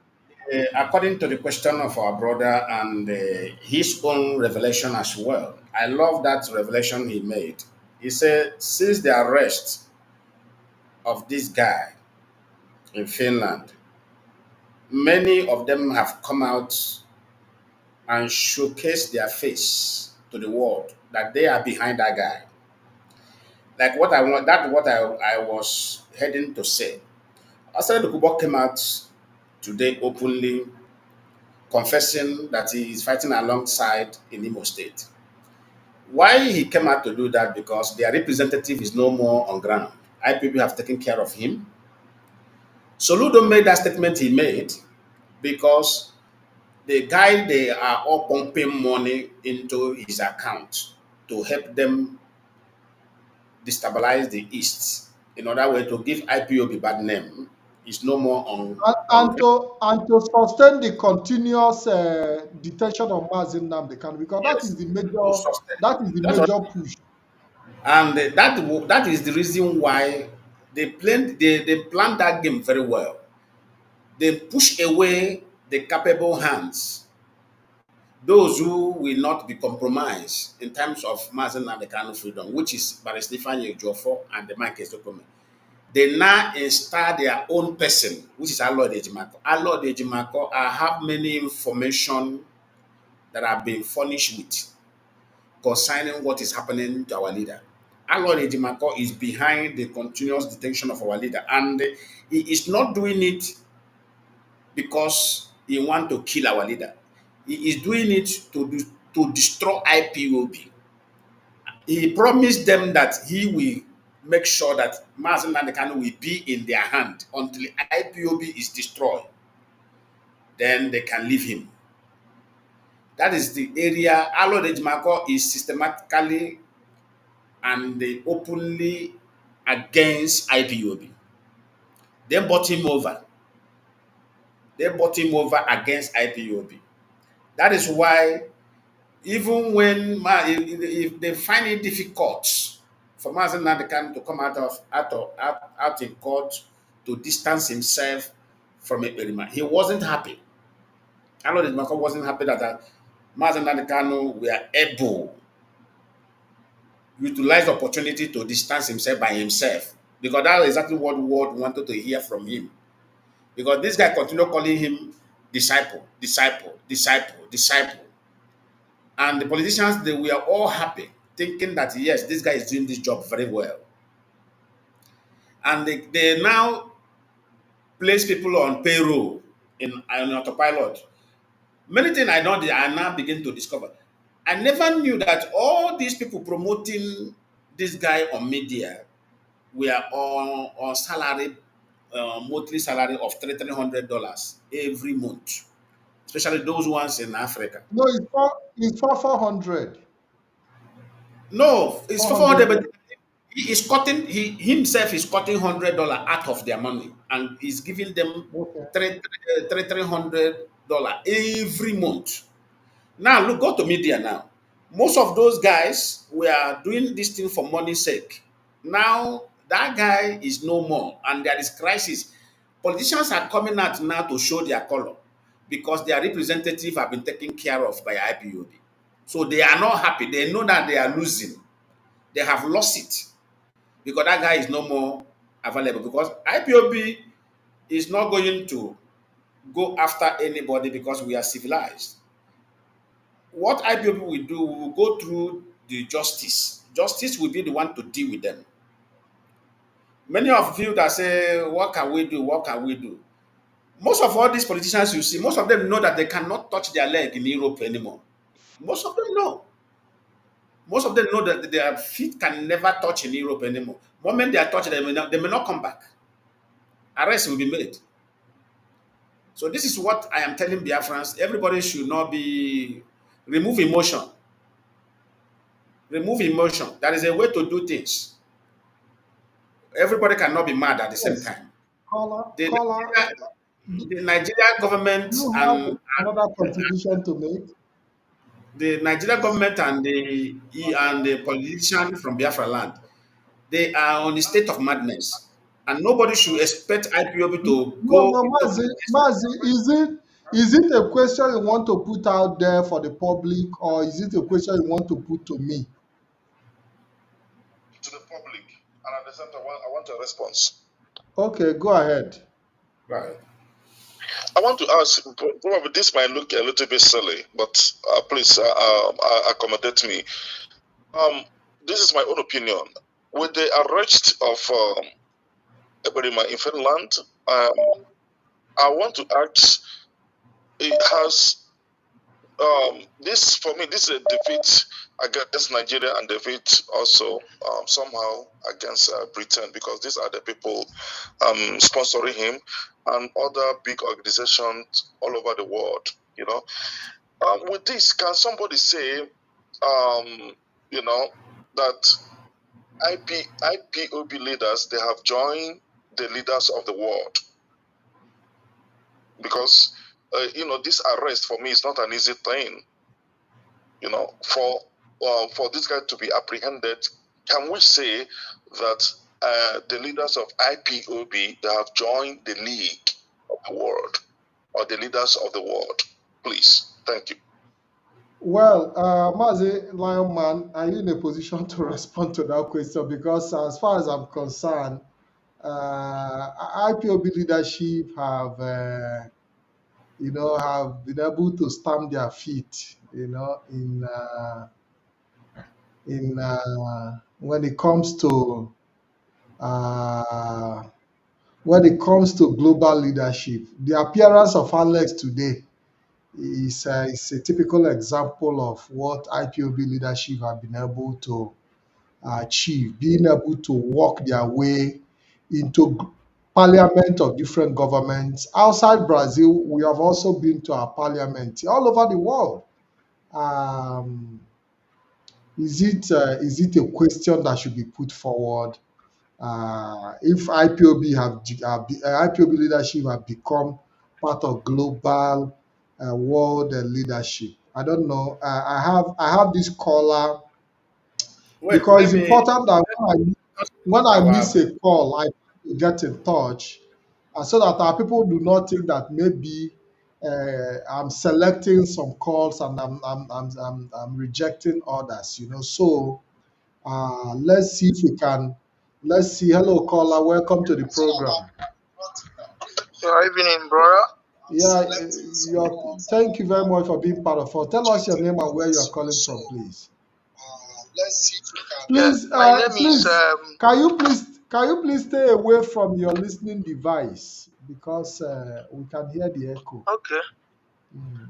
Okay, my name is David Okonkwoeze. I'm calling from London. Okay, David, you're welcome to the Yes, program. okay, I'm a IPOB qualified member, and I'm a provost from my unit in London, Forest Gate, London unit. I have something I want to contribute, something that disturbing me since yesterday. There's something I saw when I was away driving, and before I was able to pack and recollect what I'm watching, but the thing slipped from me.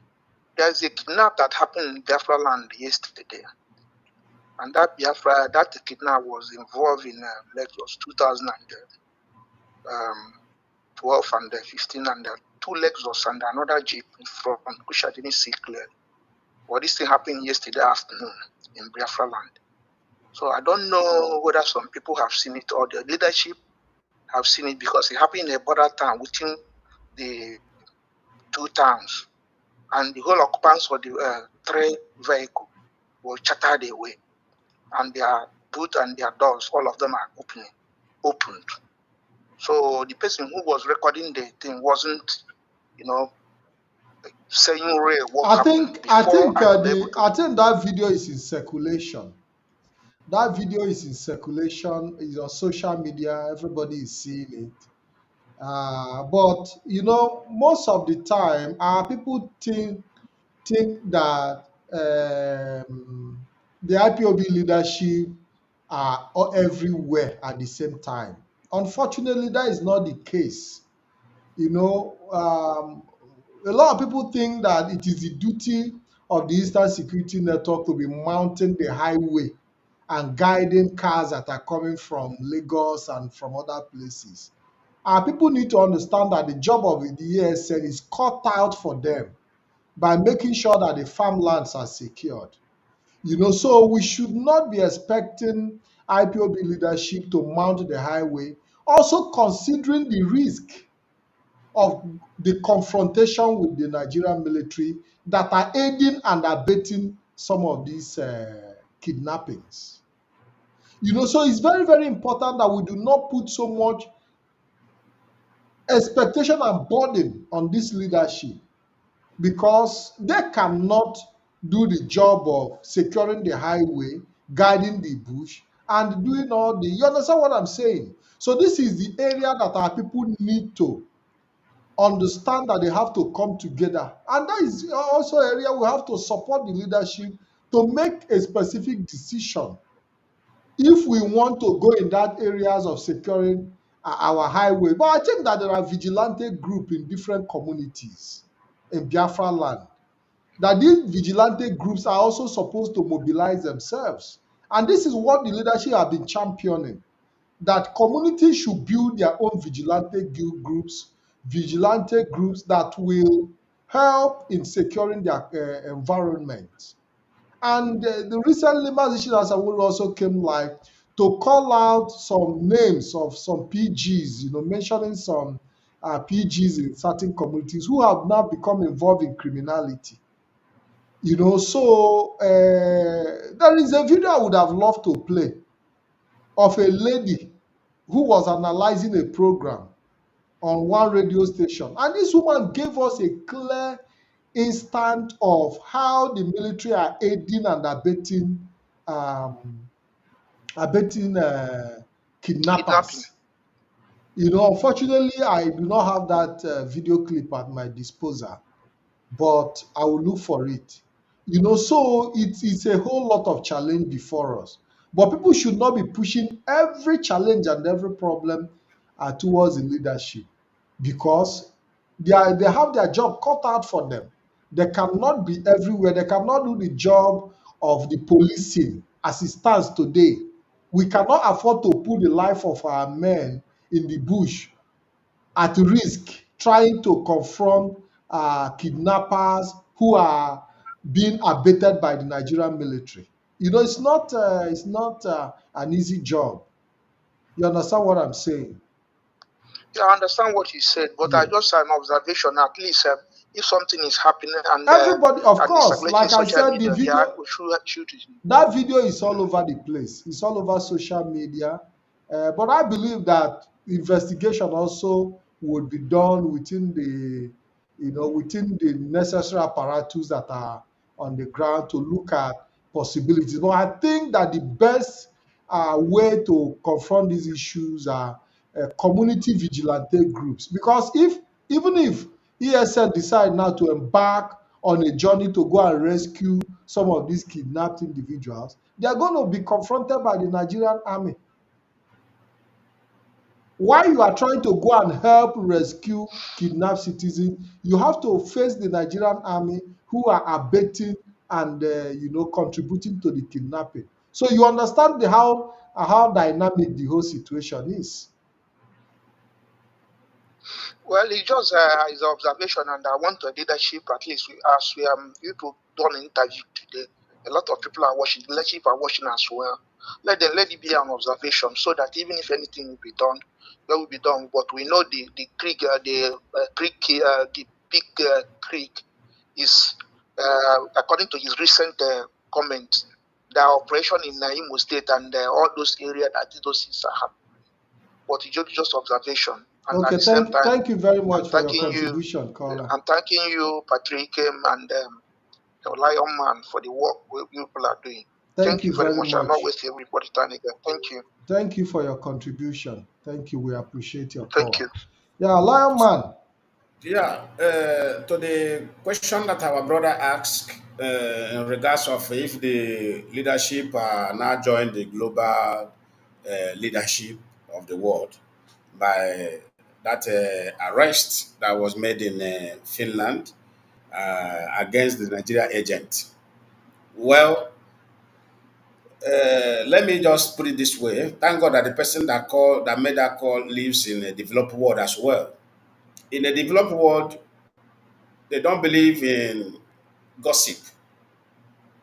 Police and the judiciary department there doesn't believe in, like now, let us, for example, if you point at me and say that Lion Man is so, what the developed world police department or judiciary will demand from you is evidence.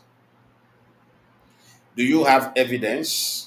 Because they don't believe in pointing of finger or this person go and pick this person. This person is doing this. No, they don't. If you say it from now to 100 years, they will not listen to you.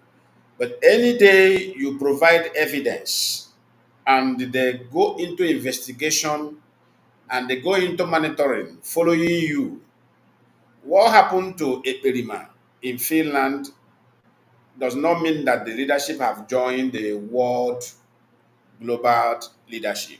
No, they haven't joined.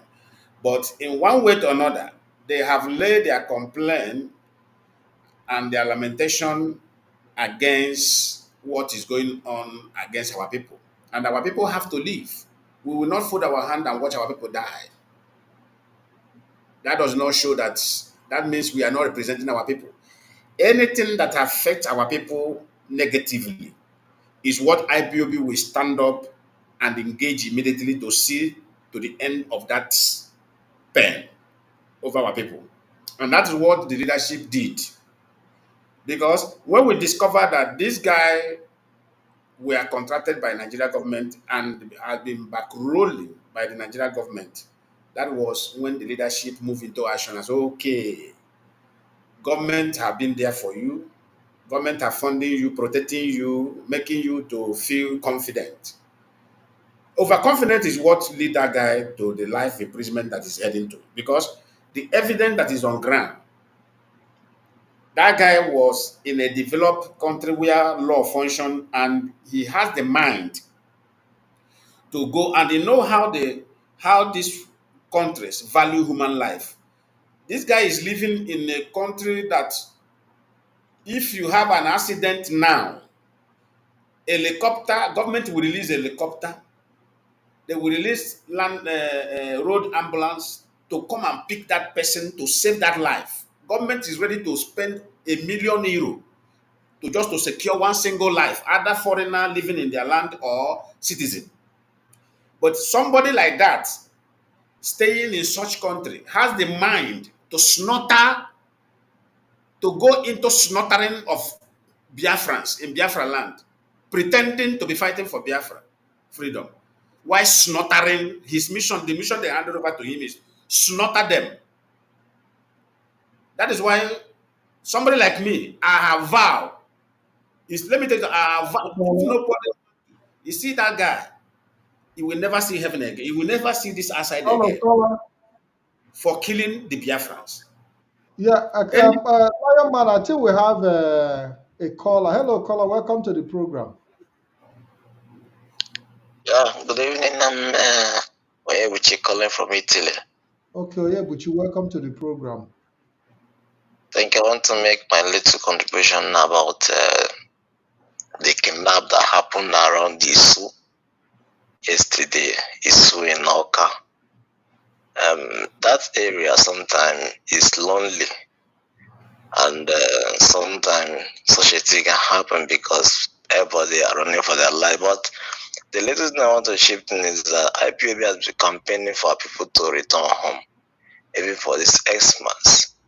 I think it should have been also very good that those our areas are filled with some of our men, at least to protect those people that suffer, maybe right from Lagos, Abuja, or wherever. Then entering inside your own village, maybe they may be going to the next village, Urum, Hamanike, or whatever, down Isua, Machete. Then the little criminal will come and kidnap all of them. And again, this thing has become is like a mental problem to some of our youth. Nobody wants to work. Everybody depends on the fast lane.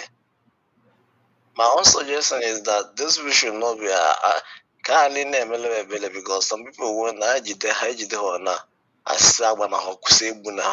they need to be giving them mind to continue to do this evil, to steal people, kill people, go to the bush and say if you didn't bring 100 million, you don't know if that person has seen such money. All you want is your own. And in my own village, easily if you steal something and they caught you, you will be got naked and go around the whole town. At least also it will stop some people from not doing so. They will not kill you, but that thing is what you will do, and they will still keep you, interrogate you. You pay some fine. So those who should not be. I can't make campaign. Don't kill. They don't bond them. It will be giving some other people the mind to continue doing such evil. And anybody doing this thing should be punished. Our leaders also, please, if you can pay for people to come home, which I'm among the campaign, we should also provide security. Thank you. Thank you very much. Mazi Ostraman, what do you have to say about what our brother said about people coming home and the role we can play to secure them? But I've already said it that communities have roles to play. All those roads are lonely roads. But if those communities, no land is free in Igbo land, it's just, sometimes we tend to not to understand that the failure of infrastructure is the reason why we are where we are. It's not because IPOB leadership is not working. Because all those roads are supposed to have a surveillance, have surveillance security system. These are the work of state governments. That all Mazi, these roads are supposed to have surveillance security system on the entrance and the exit. You understand what I'm saying? So but unfortunately, these infrastructures are not there. Go ahead. Mazi, let me just say something here. Let me quote the word of late Sonny Abacha. Late Sonny Abacha, during the time we are there, there's something he said one certain time. He said, any crime that lasted for 72 hours, Any insurgency. any insurgency crime that lasted for 72 hours, he said government is involved. Without the involvement of government, there will be no successful kidnapping. Now, every country have criminals. Let me say this country as example. Most of people they call it sequestro here. Most of people who have joined, maybe who went into business of look about a month ago, there is one rich family here. The wife and the two kids went to shopping mall. Some mafias went and after them and grabbed them. Do you know what saved these people?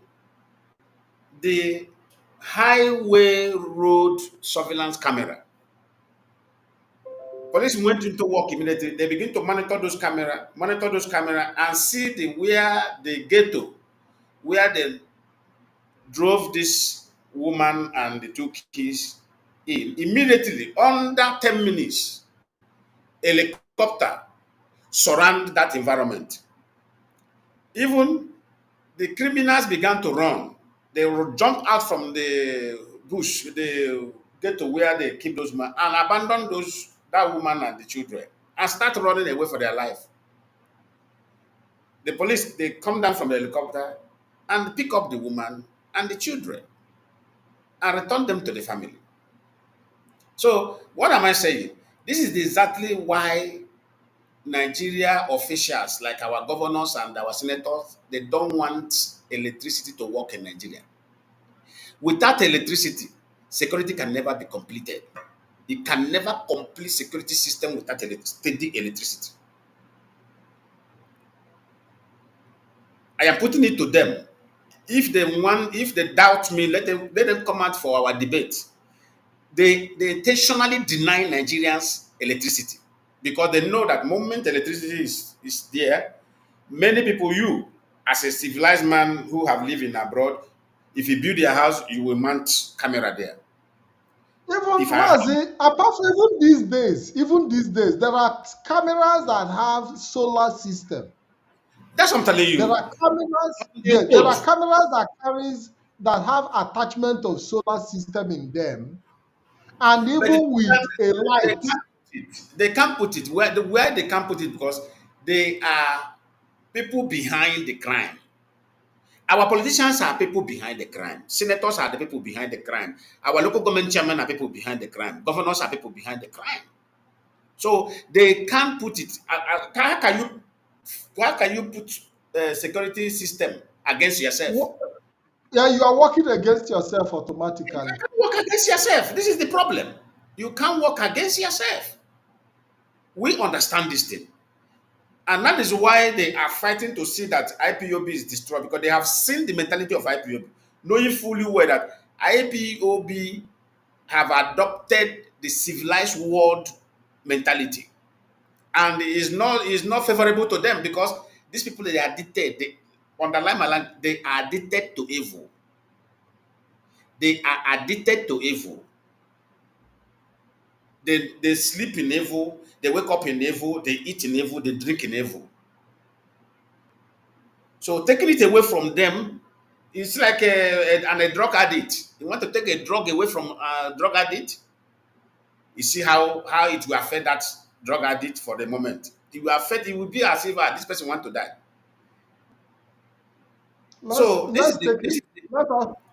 We have a caller. Let's see if we can take this call. Hello, caller. Welcome to the program. Good evening. This is Biafra Television Europe. Mazi Ojukwu Itari. You're welcome to the program. Yeah, may Chukwu may bless you all. My Mazi, my brother, may Chukwu may bless you all. Yes, sir. You're welcome. I want to put a mouth about Asari Tokumbo issue. Asari Tokumbo issue, like waiting one of our Mazi asked a question about leadership. Waiting they're talking about Asari Tokumbo. The person talking about that, asking that question, like waiting our national talk. Not be all questions you're supposed to ask, because if there is question you ask, it will just you yourself asking the question will be under suspect again. Because you hear when Asari said that it's the government, the army, the Nigerian army is the one that has contract with him. Mean that and the politician, what is the meaning of government? It is the chief security of the state. Any state that inviting doing contract with the Asari Tokumbo to bring people come to his own brothers' land to kill their brothers. Because secondly, they're saying that they're living Asari thinking that maybe what they say they happen in the war, making Asari making they say they are hungry. They are hungry with their brother. Very much hungry. They will not agree to sign with Asari, to go to Nnamdi State in Igbo land or Imo State in Igbo land to go killing people. No. Asari sending men there. Who are that men? All those men is men, Yoruba men. All those Mafian, Yoruba men. All those Mafian from Cameroon from Ogoni, from Bakassi. All those materials once he bring it. Even though you look about the youth in Ijoland, the normal original blood of that soil, many of them, they are not in the town. Many of them, Asari use them the first time, but they run away from Asari. The Indiji of Ijo, they are not be the ones doing all those things. But the people Asari bringing from outside, he got outside Ijoland, he got outside Ogoni. I lived Port Harcourt for many years. When I work as a Nigerian brewery under sales, I supply drink, Star, Gouda, to Bone, to Ogoni, to Gukana. All those boys, the original boys, them, they are fighting the boys of Asari, Tompolo, the boys of all those Tompolo, Asari. Even though our brothers, he was speaking, they are there with them there too. They are there. If you go to Africa, our Igbo speaking, they are there, you working with Asari. Coming inside that, coming in Anambra, you will say that they are going to kill Igbo. What Asari looking in Igbo land? Those children Asari using. If you venture catch anyone, interview that one, you will see that he's speaking Igbo like you. And it's the governor where IPOB and the indigenous of the state supposed to be attacking, not the Asari. You are the one send a woman to go and start doing a shower along the road. When the police search for you, they didn't look for you, they will look for a person selling their shower. They will hold up that person. Once they hold up that person, the woman being going to the shower will not go to the shower again. If governor do something, we pursue governor, they're telling governor is not hearing, governor is hearing. They're not go to the PDP chairman or AC chairman in that state, in Imo State, there is a woman being as impersonal, sit inside in home, telling you are the one I will put for governor next 4 years. And the person is the one who will telling Imo State governor what he will be doing. Is the one who will tell the Anambra State governor what he will be doing. Now under the Kanu, everybody is planning, praying and planning how the Kanu will take over. So look at what he said before. Look at what he's saying now. And now focus about 2015. 2015. About the politics. Mazi, there is something. 2025. Hello, Mazi, there is something our people do not understand. Our people do not understand that anytime we talk about Mazi Nnamdi Kanu and make reference to his ability to control the security situation in the eastern region, that his release from detention will help ease the problem of insecurity. All these governors feel agitated because they know that they are the governors of the state.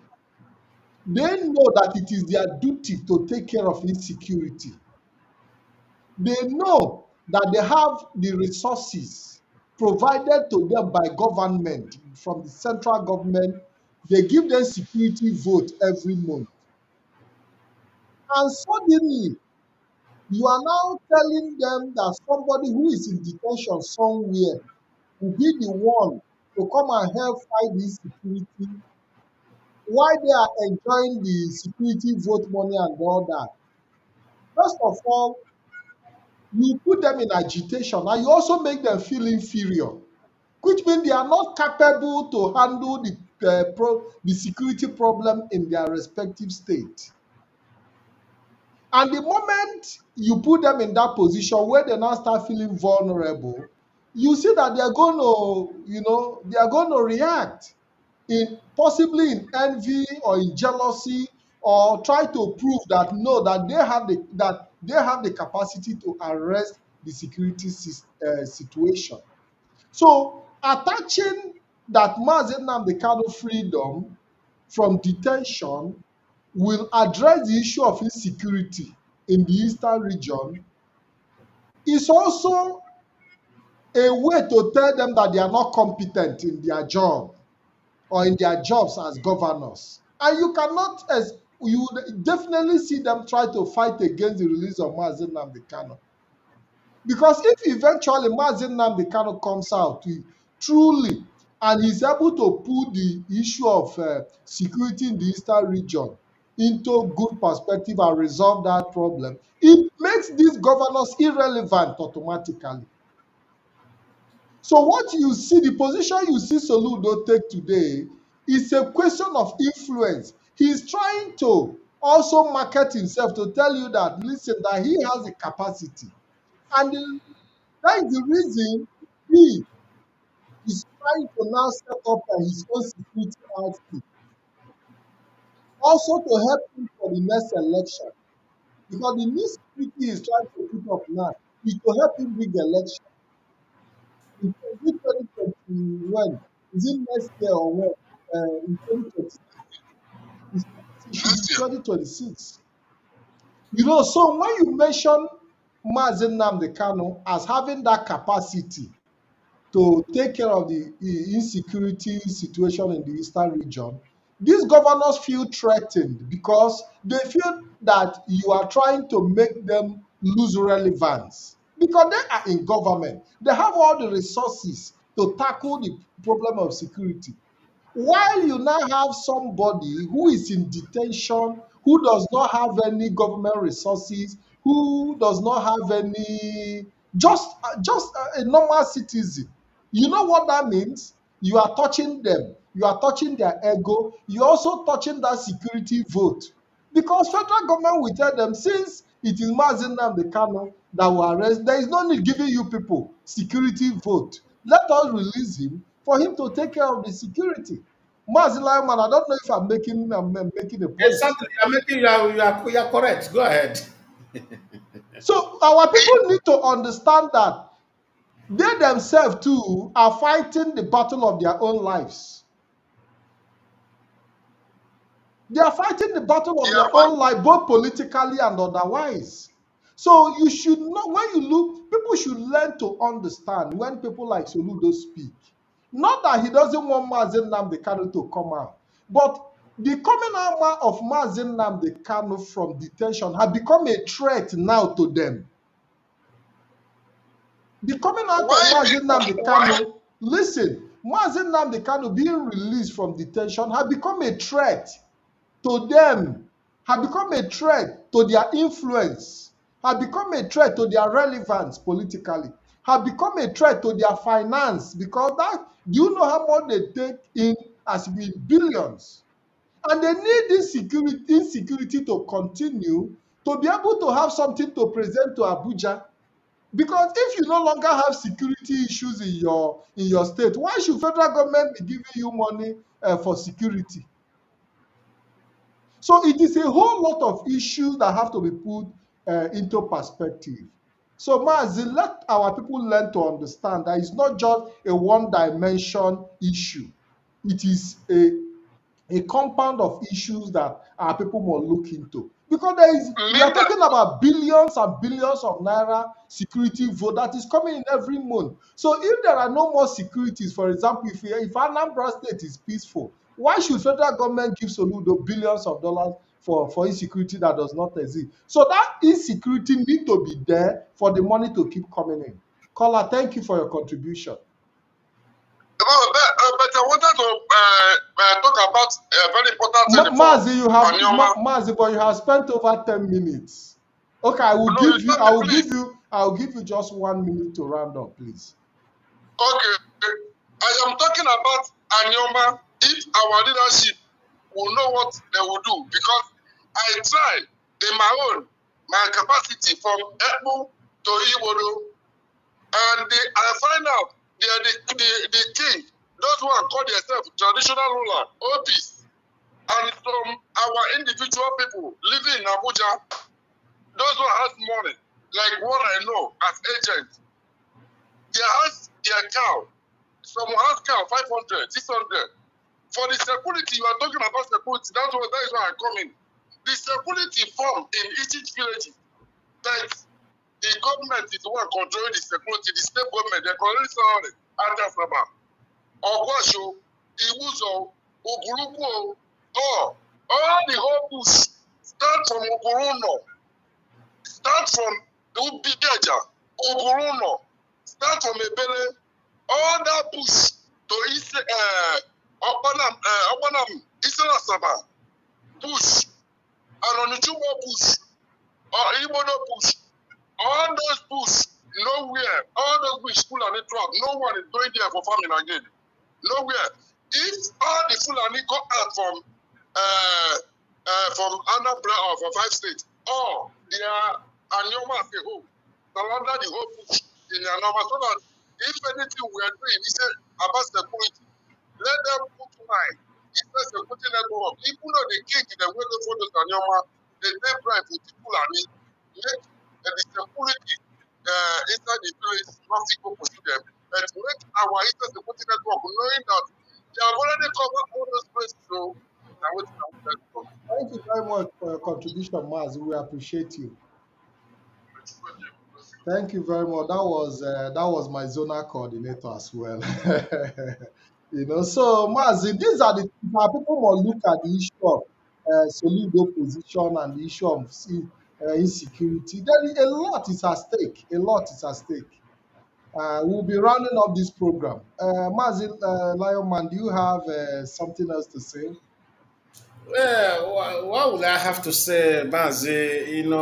The issue here is the only thing I would tell Biafrans is to be courageous in what we are doing, because the system is completely rotten, and now that our politicians are now involved in even funding terrorism against the people they claim they are governing. That's the worst thing. You can hear the Niger Republic leader, accusing Nigeria government, but I am surprised what a Yoruba man will be doing with terrorism. A Yoruba man. Now, let me just put this word. Maybe sometimes we need to call their brain back to functioning. Let's say the Fulanese came into Nigeria because they are foreigner. They came into Nigeria because they are foreigner. Let's say Britain is doing what they are doing because they are foreigner. They have their own place, which they cannot do the same thing there because they have secured their own place. Then most of these Fulani you see, they come from UAE. They have secured their place. Most of them come from Saudi. They have secured their place. They have their home of origin, in which if this place explodes, they will run to their home of origin, which is already organized and safe for them to stay. But what we make an a Yoruba man, what we make a Biafra man, who is a senator, who is a House of Rep member, who is a governor in Nigeria, what we make them to be collaborating with the system of Fulani in order way to destroy their own land of origin. Fulani have a place to Are you wait, asking me the question? Because I can answer you. The public. I am asking the public. So what we make a Yoruba man who knew very much well that this is my land of home of origin. I have no place to run to. Anywhere I want to run to, I am a foreigner there. This is where I want to open their eyes. Nowhere a Biafran man who is a senator, who is a governor, if that place explodes, anywhere he run to is a foreigner. But Fulani have place to run to. They will run to, because most of them came from Mauritania. They will go back to Mauritania. They will go back to Niger. They will go back to many places which is well secured and safe. Any day. Now there is a video. There is a video I want because there is a video we are supposed to play. The video of I don't know if it's permitted, but I don't think it will be permitted here because it has a logo of some of these television stations in the zoo. We don't have to promote their yes. Now, So the only strong message I want to pass to all these people. I am passing this strong message to the Yoruba politicians and the Biafran politicians. I am not passing it to the Northern politicians. Because most of the Northern politicians, they are foreigners who came into Nigeria to benefit Nigeria. I want to ask the Yoruba senator who is enjoying corruption, money looting. I want to ask a Biafran politician who is enjoying money looting, money and the resources that come from their own land. They now join hand with the foreigners who come to settle in Nigeria to destroy the place. I want to ask them, if they get that place destroyed, where are they going to run to? They will now become foreigner in foreign land. What a shame. These people, they don't have brain. If they have brain, they wake up one day and say, no. Mazi Lion Man, the question I want to ask you now, I want to ask you a question Okay. because you have been speaking and you are trying to make a point, a very good point. But my question I want to ask you, all these politicians you are calling, you are trying to speak into their conscience, you want to speak into their mind. How many of these politicians have their families in Nigeria there? Look, this is what I'm talking about. Now, if Uh-huh. they have, So, wait, so yes, if the politician, what will make a man develop a mindset of foreign land is better than my land, and for that, I will destroy my own land and remain permanent in foreign land. Do you see why? Sorry to say this. Do you see why the white people look at the black Africans? Sometimes they look at us in another dimension. They will say these people, they are not human beings, because no white man will have such mindset. My brother, no place like home. I always tell people this thing. No place. See, you can go outside and do nonsense, but moment you step, a wise man, moment you step your feet in your home, what you're supposed to become, you become a baby before your children, you become a baby before your wife. Any day you play hard man, go and watch the history of men who stay this world very longer, who grow old, and go and check the history of men who die earlier. Is all these men who come to home, who will come from outside and come to their home and begin to flex muscle. Nothing destroy man more than this. But anytime you go out there, you flex muscle, you come home, you become a baby in presence of your family. You will last longer because there's no place like home. I am speaking this into Yoruba politicians and the Biafran politicians in Nigeria. They should be very careful. Fulani did not come to Nigeria for good. They came there, they are like thief, like like Fulani and Britain. They are like thief. They came to steal and destroy because the home is Mazi, not. Mazi, now let me tell you. The truth of the matter is that even the Igbo politicians and the Yoruba politicians knows the political class across board knows that the entity called Nigeria is a false entity. That the creation, and these were the things we discussed earlier today with Alex. They know that the foundation, that identity Nigeria is a false identity that everybody is carrying along. It is the political class that understand Nigeria better than me and you. And that is why they are not patriotic. Listen, that is why they are not patriotic. Exactly. That is why you Most see. people talk to us. They talk to me. I told you what happened. Is it this year? This year, through the number that I used to put, I will not mention his name. He called one of his aides to call me. And when we were talking, the phone was passed. And this man, he said, my brother, I know you used to keep secret. I know you will never disappoint me. I said, of course.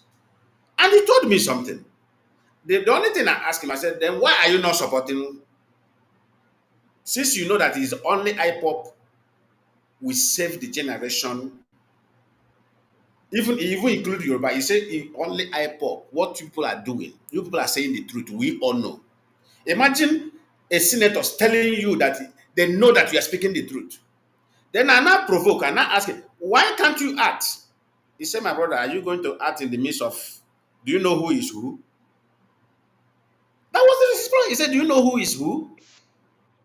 It's everybody is looting, everybody is enjoying, grabbing money. He said what they're doing. We say what they're doing in Nigeria system is pack what you want to pack. I say what? He said pack what you want to pack. I said, well, then where would this kind of thing land us in future? He said that is why he is telling us to continue to do what we are doing. He said it is us that will save the future. Do you see these people? They are very So ridiculous. it is me and you. It is me and you that is worried about the political class not doing the right thing. Because we do not even have the knowledge that these people have about Nigeria. They know Nigeria more than me and you. Now, as I'm talking to you, there are still some of their small recruits that are coming in the future to take over the same position. These people Yeah, understand that. These people yes. understand that. These people understand that Nigeria is not viable. That Nigeria is not going to work. So they are just standing in line to see what they can get for themselves. And that is why it is very, very important that we continue, like he told you, we have to continue what we are doing, because at the end of the day, when Nigeria finally collapse, we need an umbrella that can shield our people. And that is where IPOB comes in. Because there is no other structure that can stand in the gap for our people. Because when the Nigeria finally collapsed, all the whole political class, all of them will just find their way and disappear into the thin air. And that is why they are buying houses in Australia, they are buying in America, Dubai, all over the place. Because if you, as an individual, know that your family you are coming from, that the home you are coming from is viable, and there is a durable place you can live your life, why should you go and invest in another person's house, other people's home, when you trust your own home, you trust your own country? How can you go and carry money and invest in America, carry the money that you steal from Nigeria and invest in America, if Nigeria is viable for you? As I'm talking to you today, all the whole political class, all of them are fighting for foreign citizenship, including even this present president also have his own foreign citizenship. He has a foreign passport of Equatorial Guinea or whatever. Now, Yeah. what will make a man to be running to another man's house when his house is at peace? So the politician understand better. It is the poor people who does not. It is the poor people that are shouting patriotism, patriotism from their heart. Oh, the politicians, the patriotism you see them shout is how they can. They need to keep singing that song of patriotism to help them retain that system to continue stealing. Because patriotism is not just by word but by action. Look at somebody like Yaya Bello of Kogi State. Yaya Bello of Kogi State now will still come out to tell you that he's a patriotic Nigerian. Of course. He is a man who stole billions from his state. And you still see people, even lawyers, standing, everybody protesting and supporting him. Because all of them, everybody is interested in what they can grab. If there are people that are even patriotic, it is me and you that is questioning the Nigerian system. It is Of me and course. you. Of course. They know. They know that for us to question that we want the better future for everybody. They know. That is what the man, I said the man confess it. Imagine you say without what we are doing that everybody will sink in a twinkle of eye. I say then you people should make the right demand for everybody to be free. It seems that there's something that man never opened his mouth to say, but I know the problem. These people they are committed. Do you know in Nigeria? I just want to say this. Do you know in Nigeria, before you become successful in a political corridor, most of them may tell you it's not possible, it's a lie. Before you succeed, Mazi Patrick, you will go extraordinary mind. I am telling you the fact. That's why if you see any politician in Nigeria wasting stronger, that person is out of human being created by God. I am telling you the fact. That place can never be. It can never. Oh, they know that place can never be good. So the only thing I want to encourage this generation, I know it's not easy. Most of people will say, if you can't beat them, join them. That is a cow. That is a language of a coward. You can change things if you have the determination. You can change it. Like when we are Thank telling you our very much. Thank you when very much, Mazi. You know, hmm? this is the reason I continue to tell our people that any day Nigeria disintegrates and you see people return back to their originality, you see a Yoruba man become patriotic to his Yoruba nation because that is Exactly. where his real identity is. You see an Igbo man becomes patriotic to the Igbo nation because that is where he comes from. That is his true identity. Identity, yeah. You see an Ijaw man becomes patriotic to the Ijaw nation because that is who he is. That is his true identity. But for the fact that you are carrying a false identity, patriotism is not something that you form on the basis of illusion. It is something Exactly. that is grounded with you based on your true identity of who you are as an individual, as a person. And that is why you will see somebody would emerge and say, as a president, as a governor, as a local government chairman, I'm not going to take salary. I'm not going to take any benefit from government until I finish my tenure. That is, you see, somebody who have come to serve his people. You understand what I'm saying? So that Exactly. is the reality of the matter. As far as we are camouflaging with this Nigerian identity, we are not going to see anything patriotism because Nigeria itself is a fake setting. And then everybody is just living that fake life. People are just, people are just because when the foundation is wrong, there is nothing the righteous can do. They can't do anything. They can't do anything. You So can't do. we cannot take away And you that reality. notice, as a Patrick, do you notice something very common in Nigeria? As soon as you begin to hear the voice of truth, initially when you start to hear it, attack will come from nowhere. They will begin to attack you. Even the youth, they will begin to call you names until if you stand their ground. Those the same people that call you name will later come and say, "He's saying the truth. Oh, he's saying the truth." Let us look. It's like a case of Dr. Abel Danami. When Damina. they wanted, yeah, when they wanted to change the corruption in the church system in Christianity, because you have watched where the thing is going to.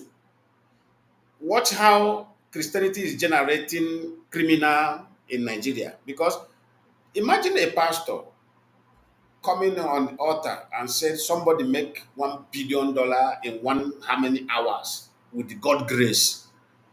A young man who does not have much thinking faculty will now be thinking that is his own God different? Why can't God bless him the way he blessed the other man? But he never knew that that pastor was lying in order way to energize their spirit to give him a huge offering for blessing.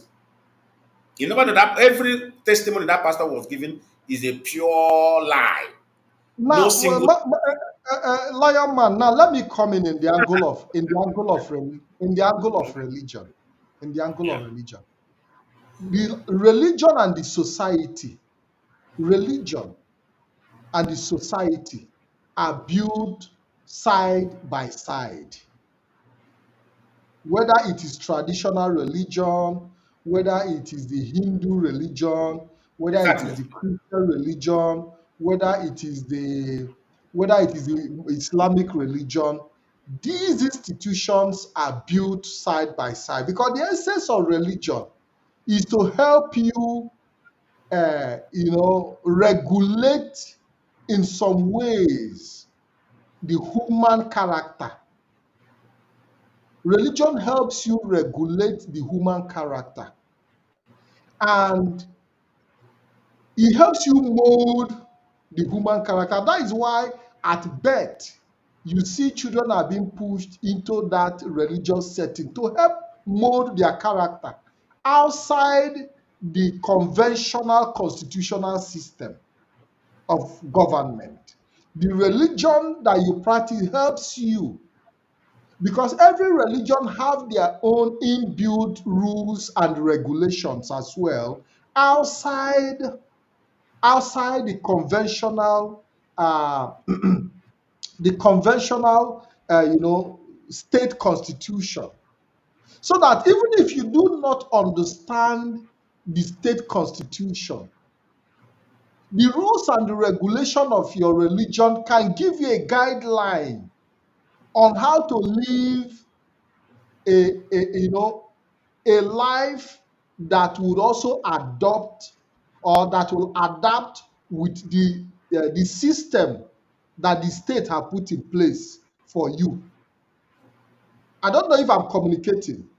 No, yeah, I'm listening. Now, when you look at religion in Nigeria, you find out that religion and the state also work together like every other setting. When you go to Saudi Arabia, it's the same. Is Religion and the state work together.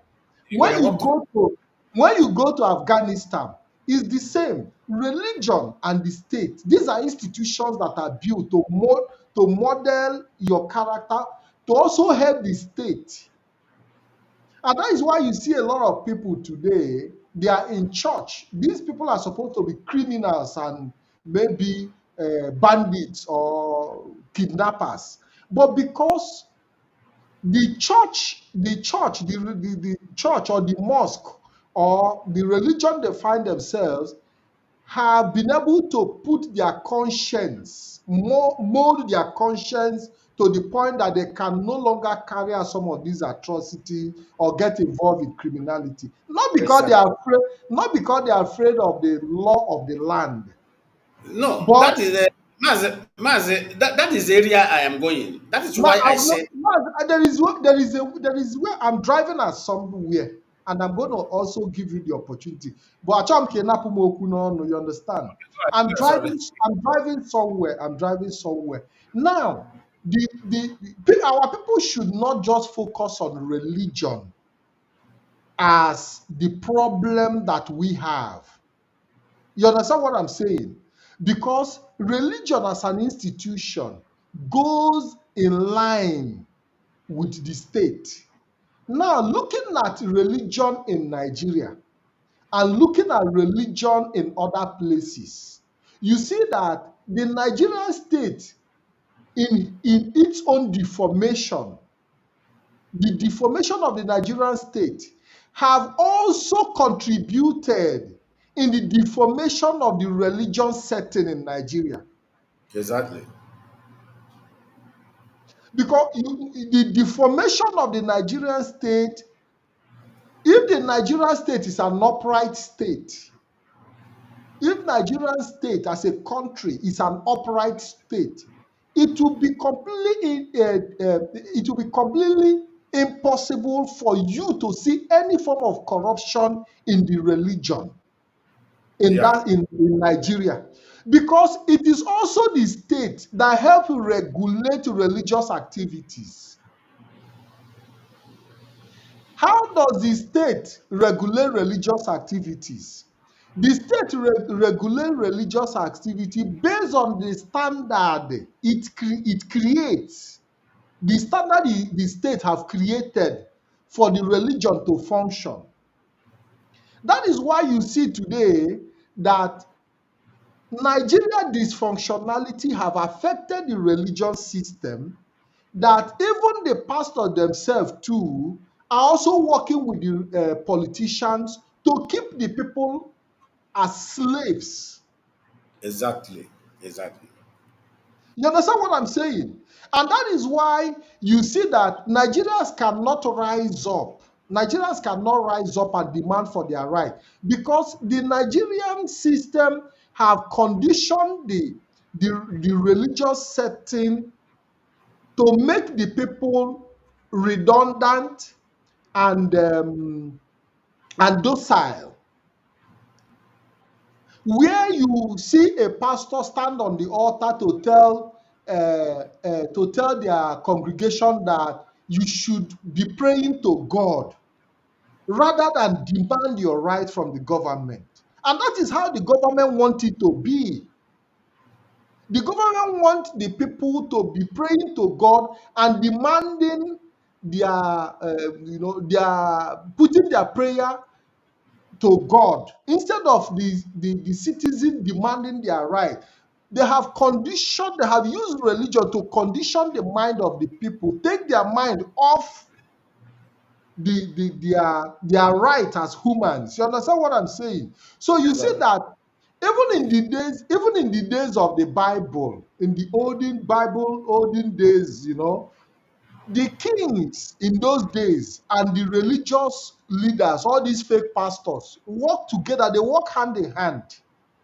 Yeah. During in the days, even when the children of Israel were in Egypt, They Pharaoh work had with. his own. Pharaoh had his own religious leaders, his own magicians, who he was working hand in hand with, and that is why you see today that the politicians can be bold enough to come to the pulpit and take microphone to campaign inside church. Of They tell course. people to come and vote because they work hand in hand. In fact, we even saw when a pastor in Igbo land have to campaign for politicians, and he said that some politicians are stingy, that they should not vote for this person, that they should vote for old Baba wey hand open, and not a young boy wey hand tight. Because him too want to benefit from the old Baba wey hand dey open. He doesn't care about the young man with a tight hand that is ready to use the state resources very well. No, he's not interested in that. He's interested in a Baba that can share and give him his own cut of the national cake. And I used to tell people that our problem is not the religion itself. The problem is the operators of the religion, because religion cannot function without human operation. And Yeah. how you want it to function is the way it will function. Because religion is like a vehicle. The religion is like a vehicle.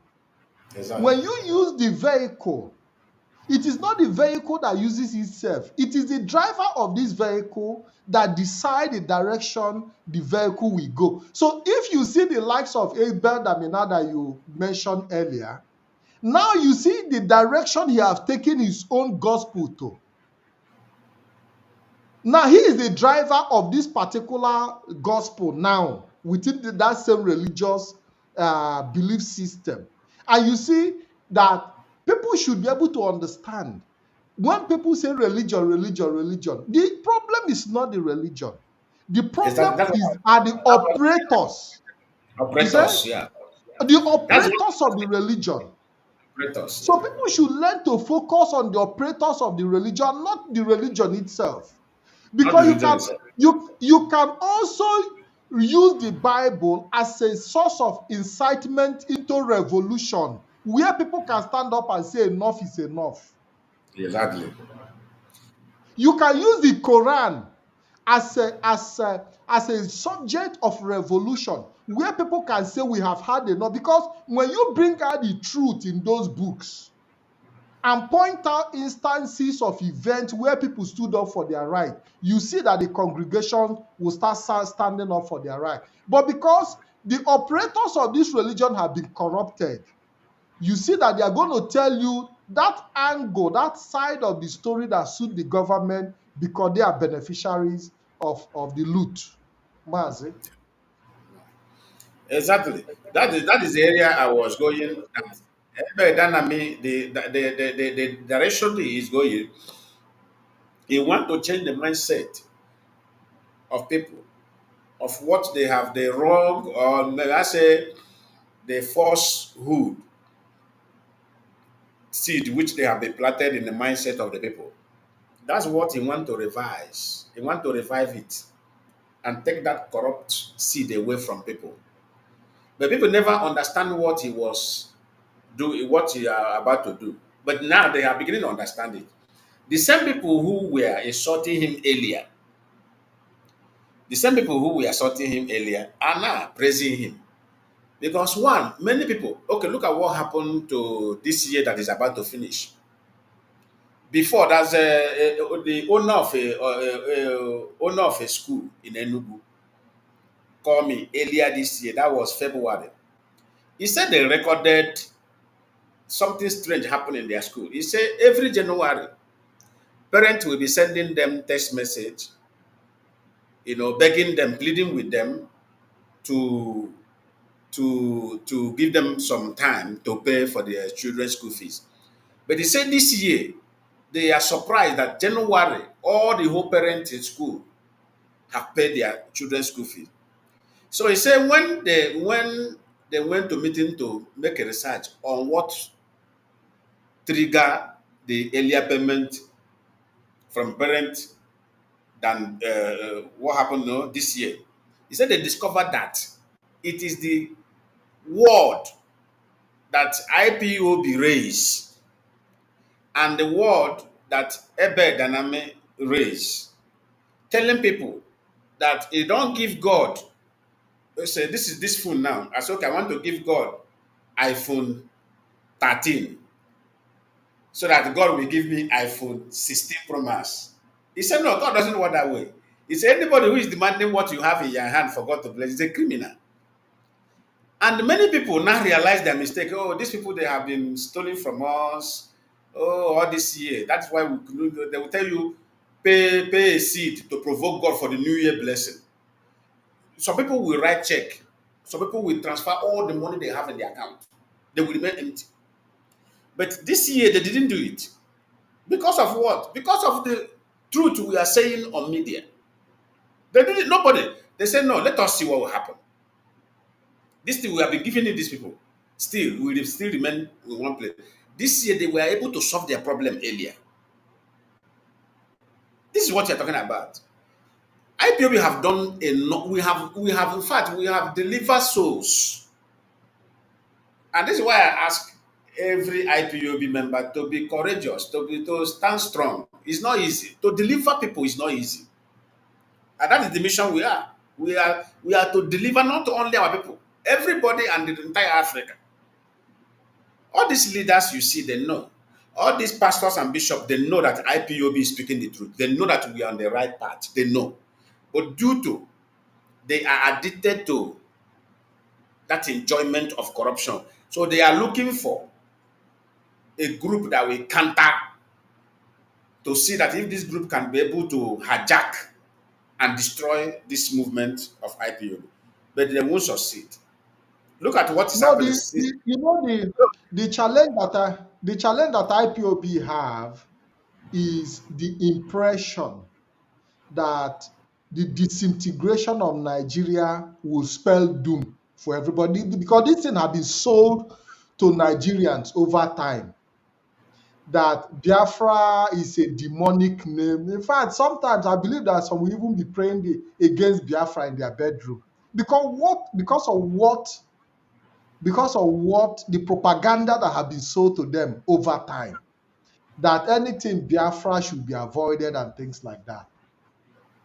So when you hear the name indigenous people of Biafra, that name alone gives you reason to question who and how and what are the objectives. Because the propaganda against against Biafra, even before we were born, the propaganda started during the war.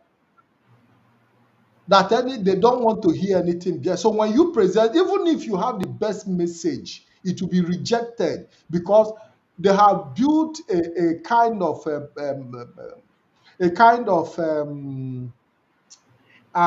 bias against that name Biafra. So even when you come with the truth, for the fact that you have that name Biafra automatically gives people reason to question your truth. Yeah. So it is very, very important that our people understand the battle we have to face. And it's also very, very important that our people understand that we need to have that capacity to relate, because this is a new generation. We are in 2024, and in the next few days, we'll be entering 2025. Our approach must be different. Our approach must be different because we must approach tomorrow differently from how we approached it yesterday. Our message must be different from the message we had yesterday, because over time we have also been able to build on the experience of the past.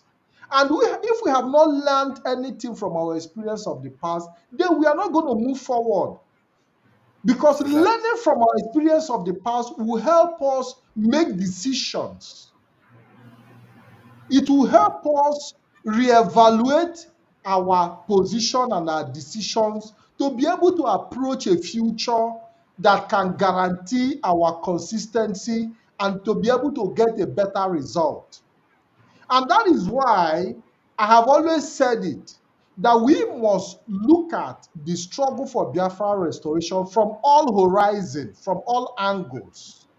Because when we saw some people go into criminality, believing that the moment they shoot one or two bullets, that Biafra will come, you start to question the mindset of these kind of people.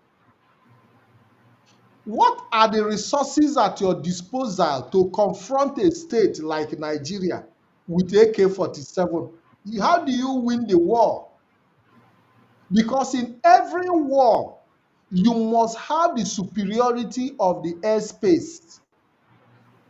Do you have the capacity, if you want to go into conventional war, kinetic battle? Do you have the capacity for domination of the airspace? These are the fundamental questions that some of these our misled brothers didn't ask their detained prime minister. Even when he told them that he's going to buy a fighter jet and all that. And probably himself, he understands the importance of that areas of air dominance. So he tried to bring it into perspective. But then they are supposed to have also questioned the basis. How are you going to acquire this air capacity? You understand what I'm saying? Mazi Patrick Abek. This analysis you are giving to our people, I was surprised when somebody, oh my God, somebody just come out and tell you, I will buy a fighter jet, I will buy warship, and I was surprised. That's when I begin to investigate. And I discovered that it was government that is sponsoring these people. I say, for somebody to come out and say this thing without shame, and the people believe him, I say maybe there's something they are benefiting. Do you know when I begin to peep into those people? I say there is something these people following this guy. They are not following him empty. There is something they are gaining, and that must be money, because I know black people. Look at Master Prophet, the in-law of Mazi Nnamdi. What do you say? Did you hear his video? He said, do you know the meaning? Haven't you seen the video? Of course. He said Simon. So that means yes, because there was a time that his YouTube page came under attack, and their self-acclaimed prime minister gave him followers. That's all. Maybe there were deals behind, but these were the ones that we all know. So you see that You The see, one he you see knows is that not. even you see that even a prophet. Now, this is a religious person, or a religious. He say he's a religious leader. You see, he brings us back to that point of corruption in religion. That He is why brings us. that's why I bring him in. He said, "Okunyere mmiri ṅụọ mgbe akpịrị na-akpọ m nkụ." So now, I, what is the difference? So, what is the I, difference I, between him? I was ashamed of myself. I say, What is the even difference between him and the Nigerian pastors who are preaching based on Nnekwe? Because how they kwekwa ndị Amerikwa bụ gọọmenti na-ekwekwa ha nwa mmiri a na-aṅụ. now, hang on, my that is it now. You have exposed them. That guy exposed them. You don't know what that meaning of that word. So you see that some of the pastors that are giving out their pulpit to politicians to come and campaign are also benefiting from cold water that these politicians are. So how do you now expect a pastor to tell you to rise up and demand for your right from a government that he's benefiting from? No Nigerian pastor will do it. Never. Never. But they are enjoying America. They travel to America for medical trip. The same people, they travel to America. They forgot that Martin Luther King was a pastor. They forgot. They forgot, but they don't want to learn good thing. They always want to learn bad thing that money will through it enter their pocket. That is all, that's the problem. I weigh these people. I say these people they don't even want to be addressed as. In fact, that name they have already destroyed that name. You see that name, pastor? There will be a time, go and mark it somewhere. In the next 50 years from now, there will be a time if anybody address you with that name, you will fight the person. You will say, well, are you insulting me? That name will later become a name of insult. Go and write it somewhere. Time will come, that name will come. Mazi, that is what I was saying earlier, that we need to look at, the battle we are fighting, because it is a battle of ideology. We will just continue to. There is a point I want to raise, because Mazi Nnamdi Kanu, in his word, said he's going to use the truth. He's going to use the truth.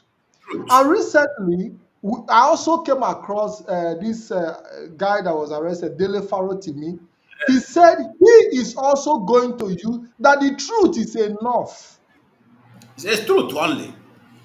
You, so Nigeria, you, Nigeria state don't need. They don't need. so you find out that They don't need. all the people running around with AK-47 trying to burn down shops in Biafra land and do all these criminalities does not even have the key to the destruction of Nigeria. They don't know. They Because don't have it. the area that Nigeria is good in is that area of violence, burning, looting, and killing. Deception, And that is lying. and that is the area they have, pushed themselves into, forgetting that the only thing that can destroy Nigeria is just the truth. And Just that truth. truth is what we're holding. Now, can you no? Even the developed world where IPOBs are registered, they know. That's why they are supporting IPOB, because they know that it's only IPOB that is speaking truth in that continent for now. They know, and these people, ask yourself, what is the offense of IPOB? All IPOB have never committed any offense against Nigeria state. The only offense Nigeria detects in IPOB is truth. Why must they speak the truth? Truth is the key to destroy Nigeria. Nothing else. Nothing else. That is why IPOB becomes their greatest enemy. Because in a kingdom of deception, you now brought in sanity. My brother, hey, you are the enemy now. Just before you come inside that group, inside that umbrella, this is umbrella of full of lie, deception, evil, and you now walk into that place with truth. That means what you just throw inside there is atomic bomb. You have just given everybody their injury. Do you know the people that is fighting IPOB? Do you know how many bishop and the pastor fighting IPOB underground? Do you know how many politicians? Do you know how many illegal businessmen fighting IPOB underground? But they don't. All these things they don't succeed because of what? IPOB hold the key. The key is what? Now, Say the now, truth and let them. now, That's it. Mazi Kembu Azialu Gafia. Sometimes we wonder why some men of God or some churches or some pastors against Biafra. They don't want Biafra to come. Yeah, Why? Because Nigeria have given them that room to operate in deceit. exactly. They find comfort operating in Nigeria that have given them that coverage because they know that under a Biafran government or under anything that where the Biafran people have to make the decisions, that those lies and deceit cannot function. That those fake miracles that they are staging cannot work. They can't. They know. They know. So when you see everybody running against this movement, working against the movement, it's because they know that their business can only thrive in a place like Nigeria, Exactly. where politicians give them water to drink. Where, where politicians give them cold water. Cold water to drink. You understand what I'm saying? That's it. You Mas, know, we have to phantom some of these some of these concerns. All the very, very important for our people to really understand that the battle we are fighting is huge and we must not take it for granted.